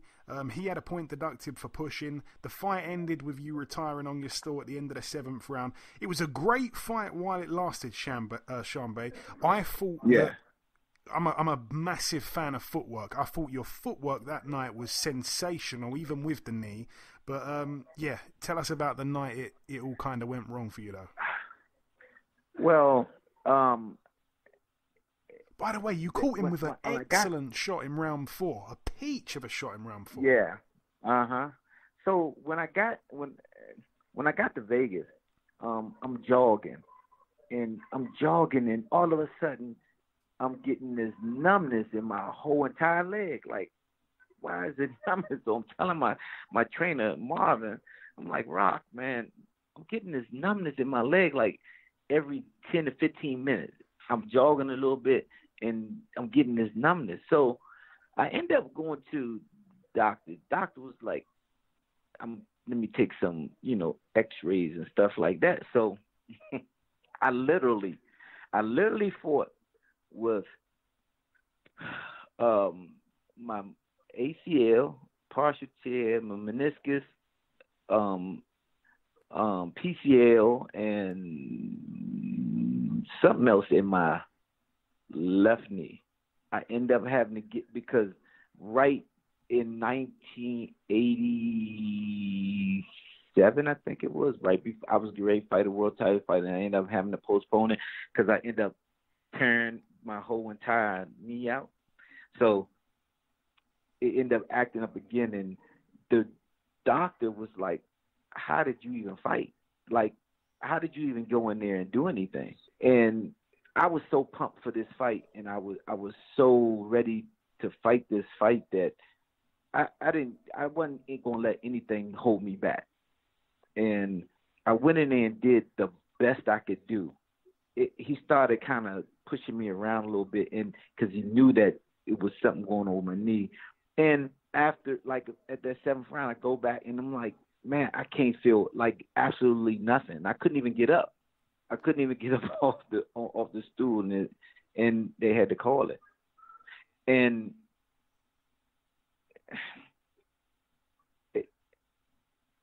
if I think about it now, I probably would have done the same thing. I probably would have done the same thing, got in there and fought. I probably wouldn't have postponed it or anything like that. I'm just that kind of fighter. I just don't think anybody could beat me. And, I went in there and did what I could do. I think if I would have sat down on my punches more and not did a lot of movement, but that's my style. Yeah, I mean, like I say, it was a great fight anyway. I mean, your movement was excellent. He did start kind of roughing you up a little bit towards the end. And like I said, that shot you caught him with in the 4th, I'll never understand how he took that. I mean, wow. You were kept out the ring for over a year after that before returning with 2 10-round unanimous decision wins, the first against Bernard Harris and the second against Frank Houghton. Before boxing the former IBF super lightweight world champion Vince Phillips. Now, on paper, it was an interesting fight because obviously Phillips had knocked Costa Tszyu out and took his O. You lost to Costa Tszyu. Yep. You also knocked out Millet, but Phillips lost to him. And it's just that same old saying: styles make fights. But anyways, you were successful here again in Oklahoma. Saturday, November the 9th, 2002, majority decision over 10 rounds. Tell us about that one. Good win again. Yeah, Vince Phillips, man. Very interesting fight. Very good fight. I think at the time he was under Ray Leonard, and I think he was under Ray then because I had bet Ray a golf game if I beat Vince. So, because me and Ray are really cool, so I had bet Ray a golf game. But Vince was one of those hard fighters and veterans, to fight. He was, and I watched that fight once. I watched that fight once on TV, and he was one of those guys that you had to be real careful with because he could punch, and he was one of those really skillful veterans. He was a real vet, So, but I always thought that, like I said, I tell you, with me, I'm not going to duck anyone. I don't care who you knocked out. I don't care who you beat and all that stuff. You got to fight me. It's me in there. So I'm a total different person of all those people that you fought. Yeah, because you and Vince were both world champions at the same time. Obviously, it could have been a unification at one stage, but when you ended up fighting, obviously, at that point, no one held a belt between the pair of you. Was it? No. Or can it be? It was an IBF. It was an IBF eliminator. Yeah. Can it be harder to kind of be motivated for a fight when it could have been bigger in the past, or did that not really come into it? No, you don't really think about that. You think about what's going on at that moment, because at that time I was positioning myself for another belt. Yeah. So I knew I had to take care of business to get to this other accomplishment that I was trying to accomplish. I was trying to become a 2-time world champion, not just a champion. And your next fight was on Showtime. You stopped Carlos Vilches in 4. 4 months later, you boxed with the beautiful uppercut. Beautiful uppercut. 4 months later, you boxed Ben Taki. Go on. So the uppercut. That's funny because I sent that to same uppercut to my man Davis, because I said this is the same uppercut you just hit your boy with and knocked him out. So I said look how I threw it. I said you threw it kind of sort of the same way. Yeah, man, it was brutal. It was brutal, that knockout. Yeah. But yeah, you stopped Vilches in 4 rounds. 4 months later, you boxed Ben Taki. You beat him unanimously over 12. Then we move into the year 2004. We're now in February. You boxed Lovemore and Do. Well, the Ben Taki. Yeah, go on. Yeah, the Ben Taki. I'm going too fast. Ben Taki fight. Yeah, the Ben Taki fight, man. You know, everybody was kind of scared to fight Ben Taki.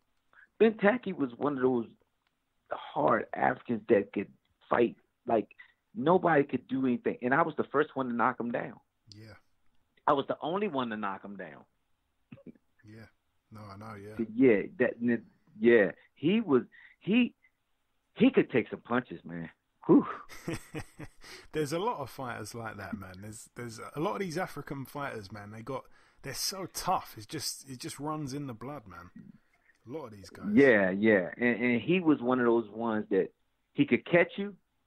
If he caught you, he can get you. But yeah, he was the tough one. Yeah. And talking of tough Africans, like I said there, Lovemore and Do in the next fight for the interim IBF light welterweight world title. The fight takes place in Atlantic City. Again, you're able to win a unanimous decision. But yeah, tell us about that. Like I say, he was tough as hell, man. Yeah, but the weird thing about that fight there. So, 2 weeks before the fight, my grandmother dies. So, in training camp, my grandmother dies, and then this is 2 weeks later, I got this just fight. To jump in, Shanbay, this is the grandmother that you said, I'm now I'm now world class at something. No, not that one. The other My grandma. mother's, my father's mother. Okay. My father's mother ended up dying, and it was one of those, like, I'm away in training camp. I'm in Florida, and I'm having to take care of a lot of stuff for her while I'm in Florida. So I have my people at home taking care of stuff for her. So as soon as I get, finish the fight, I got a funeral to go to. So it was one of those fights I was in. I was there, but I wasn't there. I think I got to the corner, and I think I said to Buddy McGirt or one of them, I was like, "What round is it? Like, is this fight over yet? Like, is it over?" I just wanted to get out of the fight. Yeah, no, things like this have obviously happened, and it can make you or break you in many ways, Sean Bay. And, yeah, you can be physically in the ring, but your brain, you're mentally somewhere else, Right. And then to win one of the titles that I always wanted of IBF, like I always wanted that title, and to win that, it was just weird. So, yeah. And in your next fight, that's when you get on a plane and come to the UK, in my backyard. You box. Manchester. Oh, my gracious, I had a ball there. Yeah, tell us about that. You boxed Michael Stewart. You knocked him down, I think, three or four times in the fight. Tell us about the experience of coming to the UK and fighting here. Manchester, big fight city, man. Big fight city. Yeah, I listen to me, man. I would love to go to Manchester anytime. I loved it. Absolutely loved it, man. Absolutely nothing like Paris. Like, absolutely nothing. Yeah. The food was good. I mean, where I stayed at was really nice. I had a ball there, man. I had a ball. It was one of those fights where they brought me over to see if they want me to fight Ricky Hatton. I blast out my opponent. And then all of a sudden now they don't know if they want me to fight Ricky Hatton. They don't want Ricky Hatton to really put up with that smoke. So that's what that all was all about. I thought so. I was gonna say it seems strange looking back now to come to Manchester on a Hatton card, and right. Yeah. That's what that was all about. To see how it would look. To see, if am I getting old? Am I what's going on? I'm 30 something. With Sean Bay, that type thing. Okay. And Ricky Hatton wouldn't have. I would have blasted him out. Okay. That's an interesting fight, man. I wish we got to see that. Yeah, I wish we got to see it too. 4 months after that is when you boxed Moises Pedrosa, I should say, and after that is when you then got that rematch with Costa Tszyu for the IBF light welterweight world title. Yeah, after sitting and waiting 4 more years and then a whole nother year, so it's 5 years to redo that title. It's funny. When I fought him the first time, my trainer, my personal trainer, Mackie Shieldstone, he was telling me, he said, "Man, you got to get out of the 140 weight class because you're losing like 3 to 4 pounds of muscle just to get down to 140 pounds." So, that was when I first fought Costa Tszyu. So we get ready to fight again, and then Costa Tszyu tears his Achilles. It got pushed back again. Then we get ready to go to what I think we was going to fight in Russia. Then something happened with Russia and got pushed back again. Then we ended up going to Arizona.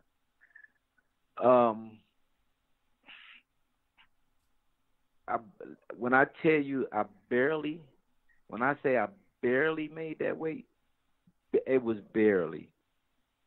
if I would have had to get if I wouldn't have made that weight, then I probably wouldn't have fought because I had no more to lose. I had no more weight to lose. The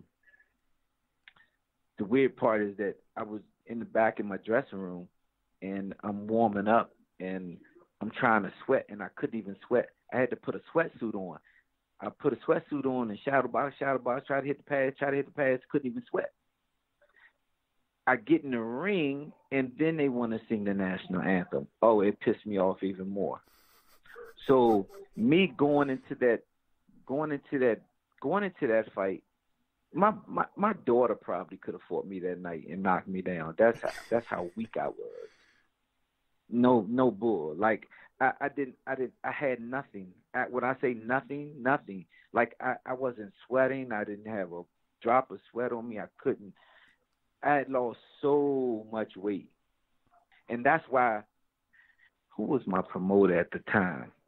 Oh, Gary Shaw. Gary Shaw was my man because we had a handshake. We always did what we said we was going to do. So Gary Shaw was saying,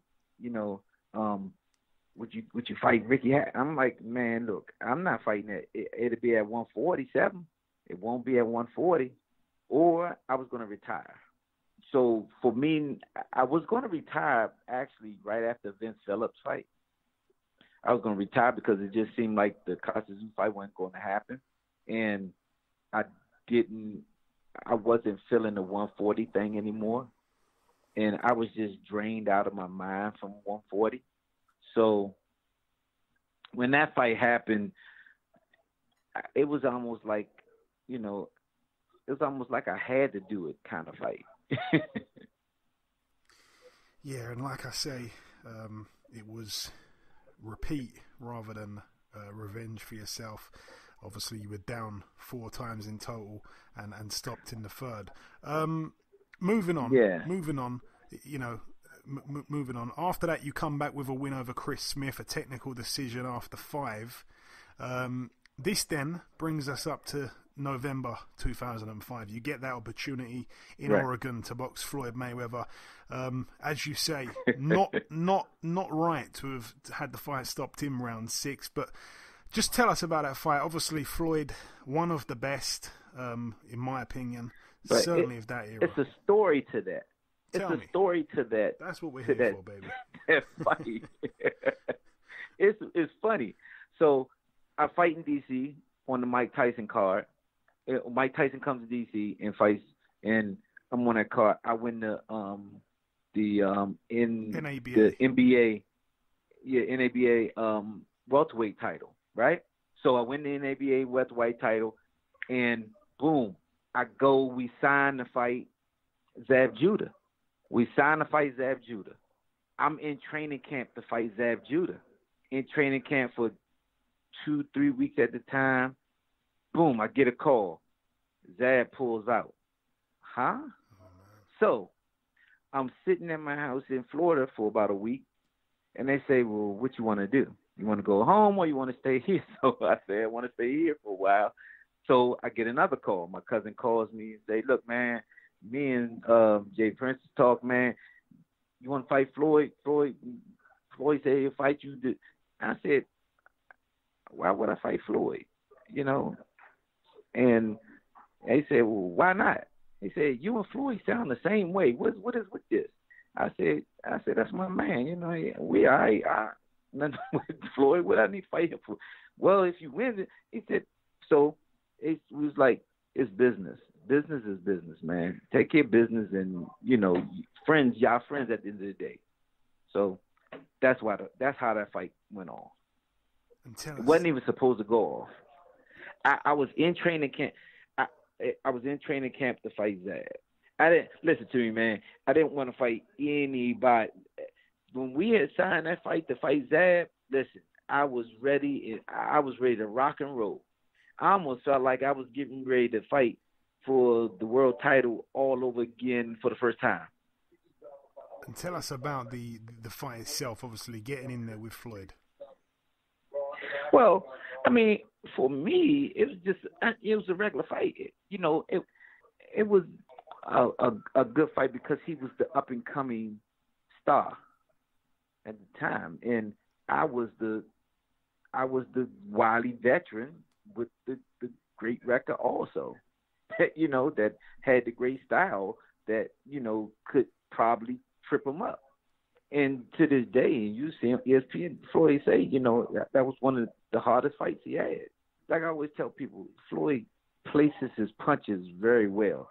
The punches are not hard. It just places his punches very well.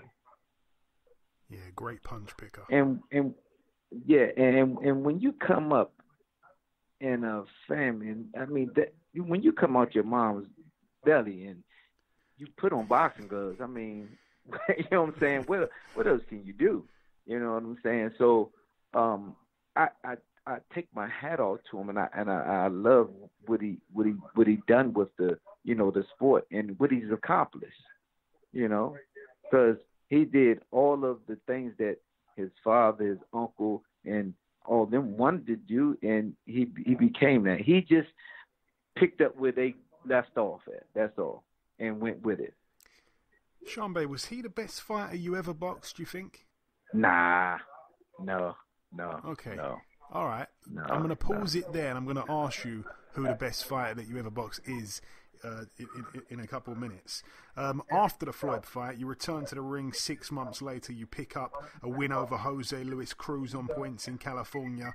3 months later, that's when you appeared for the final time in a boxing ring. August 19th, 2006. A KO loss in 4 to Paul Williams in Reno. Not the way I think you'd have wanted your career to end, of course, but just tell us about the fight regardless. Paul Williams was a great fighter and absolutely huge sitting next to you. Absolutely. How tall is he, Shanbay? I hear he's about 6'3" in real life. Yeah, he's really tall. Yeah. I mean, he's like I had to jump up to hit him, and to be honest with you, I could have kind of sort of just stayed planted and kind of bullied him, but I'm a boxer, and you know I do what I do. But it's funny because after the Floyd fight, I really was going to just retire, and they kept asking me to fight these fights, and it's like, you know, they know that I'm not going to turn anybody down if they want to fight. So you know that's why I did it. But then after the Paul Williams fight, I was just done. I knew I was done. I wasn't into the game anymore. I wanted to get out completely.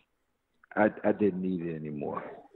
It's better to come out where you can understand me instead of not being able to understand me. Yeah, absolutely. That is the truest thing that anyone can say about retiring from boxing. So you did retire. The record ended up 57 wins, 30 by KO and 6 losses. Shanbay, I want to ask you this now, a couple of quick fire kind of questions. We saved it till last there. Who was the best fighter then that you ever boxed if it wasn't Floyd? Wow. It was a fight that I fought in Atlantic City. I fought a fight in Atlantic City. I can't remember this guy's name, but it was one of the toughest fights that I ever had. And it was early in my career, like really early.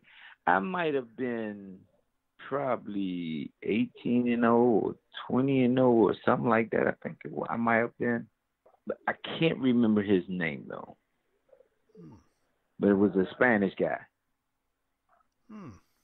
What, and you feel like he was better than all the big names you fought? Yeah. It's weird. I fought a lot of big names, but this one guy, I'm telling you, it gave me the most trouble. It gave me the most trouble. I felt, put it like this, it gave me the most trouble where I felt like after 10 rounds of boxing, I thought that I was like, I don't know if I won or not. Like, that's how tough it was. So, what, you beat him on points over 10? Yeah, I beat him on points. You know, maybe I don't know if it was just I wasn't there, but he was a tough little kid. Yeah, tough guy. I'm trying to look. I can't really find anyone with a Spanish-sounding name that you beat over 10. Yeah. But we'll have to. So we'll revisit that. I want to ask you also, Sean Bay, what was your most satisfying win throughout all the wins in your career, all 57? Probably my championship fight, my first one, because after I saw the fight with him and Frankie Rand, I just knew I could do it. I knew I could. I was like, man, he got the belt. Like, are you serious? I almost begged Don to give me that fight, and I think that was probably the most satisfying win. No, I think so as well. The first night you became champion. Yeah. Obviously, you'll never forget it. Who do you feel was the hardest puncher that you was ever in the ring with? Rocky Lockridge. Yeah, I can believe that. He could hit. Yeah, lying about that one. and I want to ask you this. I like to ask this one.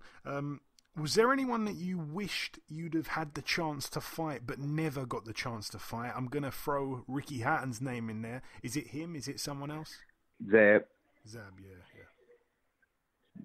That's the only fight that was there, but the reason why is because we just had, he and I was the show people, the two southpaws, the two slick southpaws at the time. He had his way, I had my way, and it was a New York, D.C. kind of a thing. And everybody wanted to see that fight, so we could have made plenty of money. And we could have did, it could have been a spectacular fight. And, he didn't, if at the time, I think if Zab was a little bit more, what I want to say, business-like he is now, then he probably could see it. We wasn't enemies or anything like that. I always, anything I said about him or anything like that was always in the name of, we're trying to promote this. We have to promote. It was like an Ali.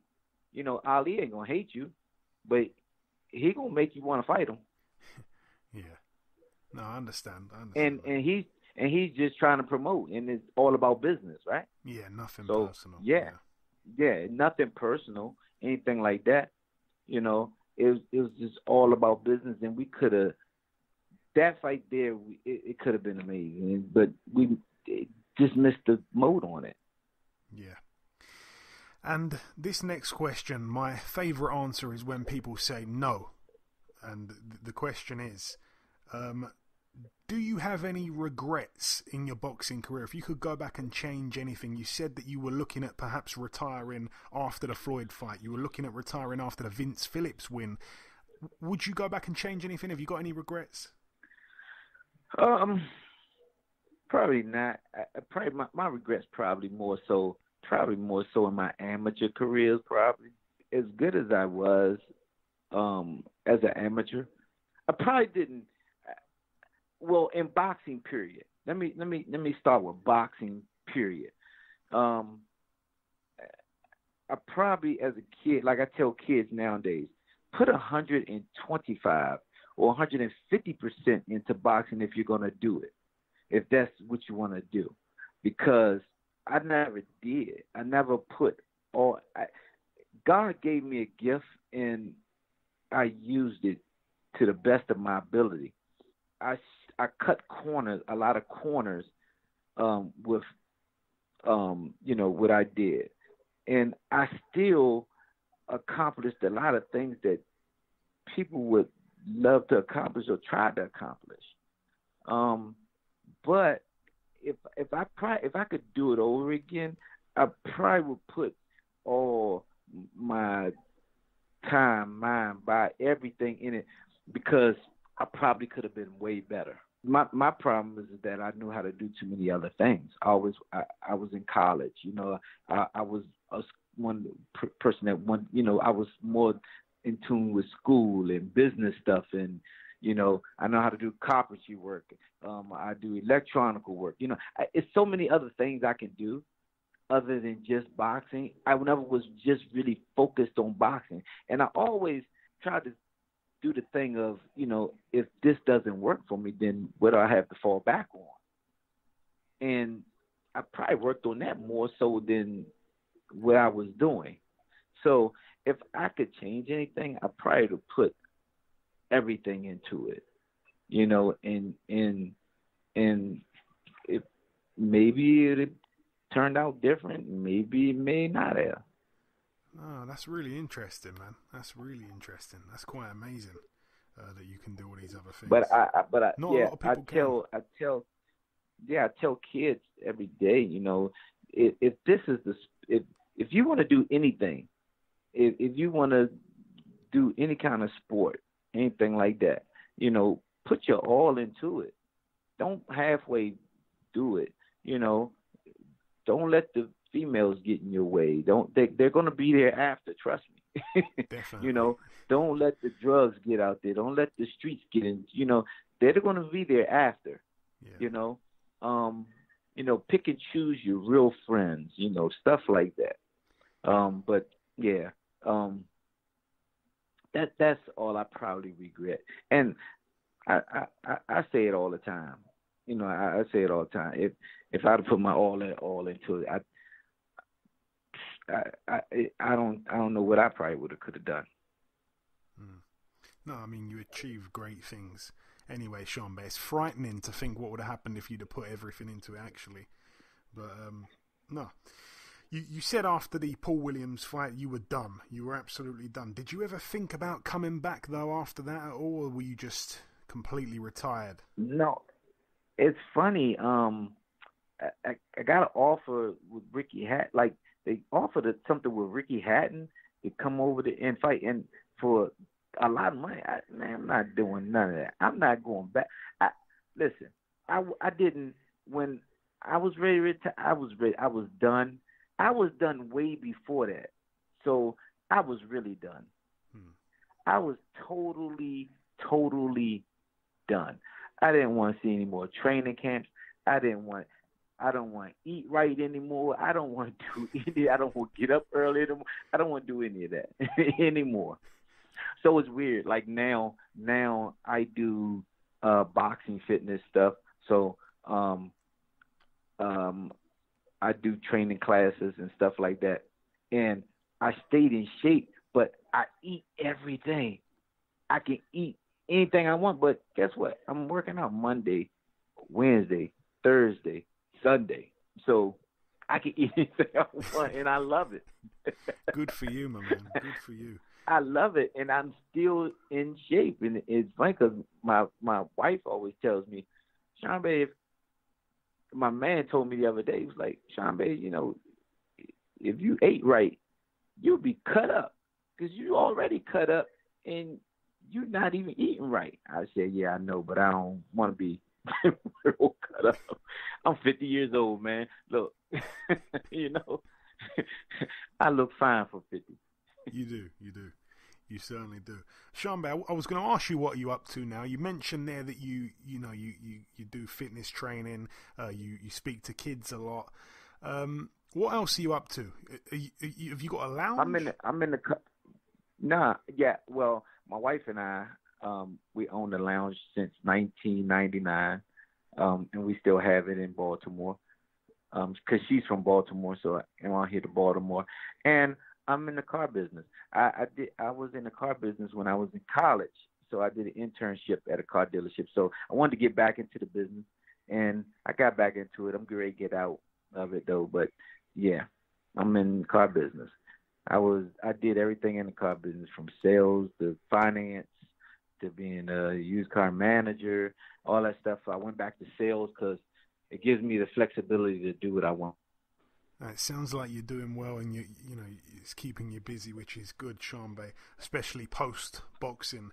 I want to ask you this. Oh yeah, got to keep up with my crazy kids. My kids they all in college, and Some of them graduated, some of them graduating now, and so it's absolutely great, man. Fantastic, and that leads me in perfectly to the next question, and it's an important question, Shanbay. Are you a happy man now? Are you happy? You say you're 50 years of age. You got everything going, lots of busy stuff. Are you happy these days? Oh, absolutely, man. It's a blessing just to like, I sit back sometimes and I just think, man, I accomplished a whole lot. Like, I've accomplished a whole lot in life, and it's weird. Like, I leave when I die, I'm leaving a legacy. Like, I'll be ever in the history books. I'll be always in the history books. Yeah. So it's a blessing. Not a lot of people could say that. Definitely. No, definitely, man. But I'm pleased to hear that you're happy. That's the most important thing in life, being happy, Shanbay, of course. And it's great that you absolutely, and to be able to see 50, I'm able to see 50, man, and it's great. Yeah. Yeah, with health intact, and I still get in there and spar sometimes, stuff like that. So Okay. And it's weird because guys be like, man, you ain't lost nothing. But I tell them, I say, man, once I get into that rhythm, it's hard to get me out. So I start beating these little kids up. It's like, man, maybe I should come back. Like, maybe I should come back and grab some of these millions that they're giving away now. Oh, gosh. But Shanbay, my final real question for you now. I like to ask this one to everyone that we speak to from overseas. Any era, who do you think would be your favourite UK fighter? Any era. Any era? My UK fighter. I've got a feeling you're not going to say Ricky Hatton. No, I thought no. Ricky was really good. Ricky was really, really good. He would. I probably wasn't Eubanks one of the European fighters. Yeah. Chris Eubank, yeah. Yeah, exactly. Yeah, Chris Eubanks was really good, but Ricky Hatton would. I probably had to say, man. Now I think about it, I don't know. Well, Ricky Hatton would probably be up there with me because he was one of those fast fighters, like fast and always in shape, and put punches together good and stuff like that. He wasn't always in shape between fights, but well, you're absolutely correct, and I've heard that, but I was a fat boy. Listen, man, I would go. My trainer, I always used to say, and Buddy used to be like, man, what the hell? Why you never can't come in training camp in shape? I would literally get up to 170, 175, and get all the way back down to 140 pounds. But the key with me is that I didn't smoke, I don't drink, I don't do any of that stuff. It was just pizzas and burgers and fried some of the fried stuff. Yeah. But other than that, like even right now, I can jump on the scale. I'm at 179, 180. So yeah. But no, you boxed on some cards with some of our best fighters ever, really. Obviously, you boxed on a Ricky Hatton card in Manchester. You boxed on the same card as Nigel Benn. You boxed on the same card as Lennox Lewis, like we say. So right. Yeah. Lennox was good. Lennox was good. I think just in that era of the heavyweights that he came with, they just bounced around too. Like nobody was a clear champion other than Mike. Mike was the real top dog probably in that era. And then when he ended up fighting those guys, Mike was on his way out. They would in his heyday, they would have never beat. They never ever came close. He would have knocked Lennox out. Okay. So favorite UK fighter? It's just like I tell people. I think my wife and I was talking last night, and I said eras. I said, okay, So me coming up in Ray Leonard and Marvin Hagler area, I said they would have kicked my ass. That's honest. They would have kicked my ass. And that's the honest truth. They would have kicked my ass in that era. That era was a beast. Yeah. In that weight class. Can you imagine? Man, we would have been battling each other, like for real, battling each other. And that's why I tell her, I say, Floyd came up in a great era. In the era with me, Costa Zoo, all those in that era when we was Vince Phillips, all of us together. Guess what? If Floyd was in our weight at that time, he wouldn't be undefeated right now. I don't think. What do you think? I don't know, man. He was good at selecting when to fight who, you know? My point exactly. See, selective. We wasn't selective guys. No. We fought each, like, we picked out the best out of each one of us, and we fought each other, correct? Yeah, definitely. We didn't pick and choose. Am I right? No, not at all. That's what I mean, yeah. And that's why I tell people, like, he came up in a great era, like right after, like, he snuck in that, he came up in a great era. In his era, best out there. Now, if you tell me he fights me when I'm 20-something and 0 or 30-something and 0 or 30-something and 1 or 2, he don't win. You're getting a whole different fight. Yeah. So it's the era. And like I say, you know, if I'd have came in Ray Leonard's era, I would have been in there, but would I have won or would I not? I don't know. I don't know, because Ray was the prettiest, angriest dude in the ring that I know. But yeah, you know what I'm saying. And Marvin was just a hard hitting, just a nice southpaw. You know, a great guy. Like, you know, and then you're talking about Roberto Duran. Good gracious. So their era in that weight class was that. My era in my weight class, in that 140-pound weight class, it was killer.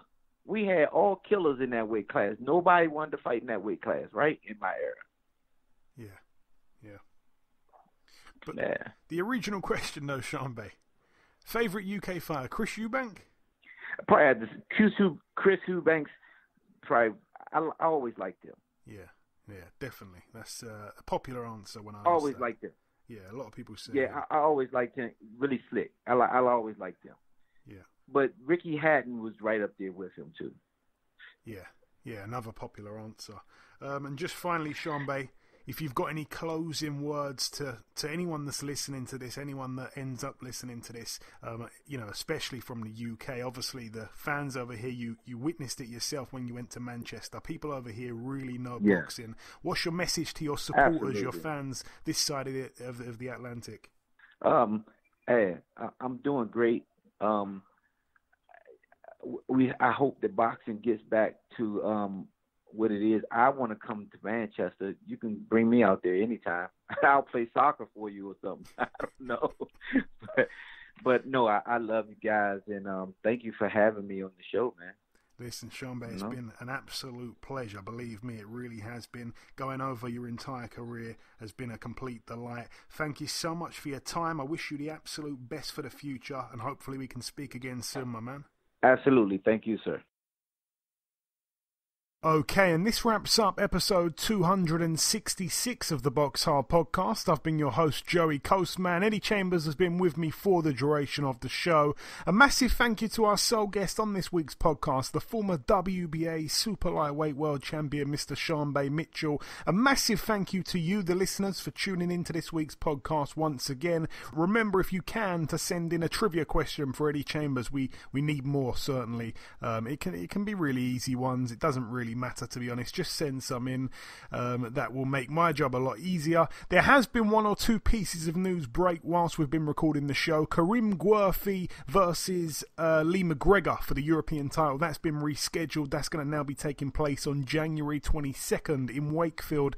And in other news, Lerone Richards has parted ways with Frank Warren. He's now signed a promotional contract with Matchroom Sports. I wish Lerone all the best with that, because he hasn't really had it easy since turning pro in terms of promotional stuff. He was inactive early on in his career for a couple of years due to promotional issues, and now he's left Frank Warren, so hopefully things are bright for him in the future.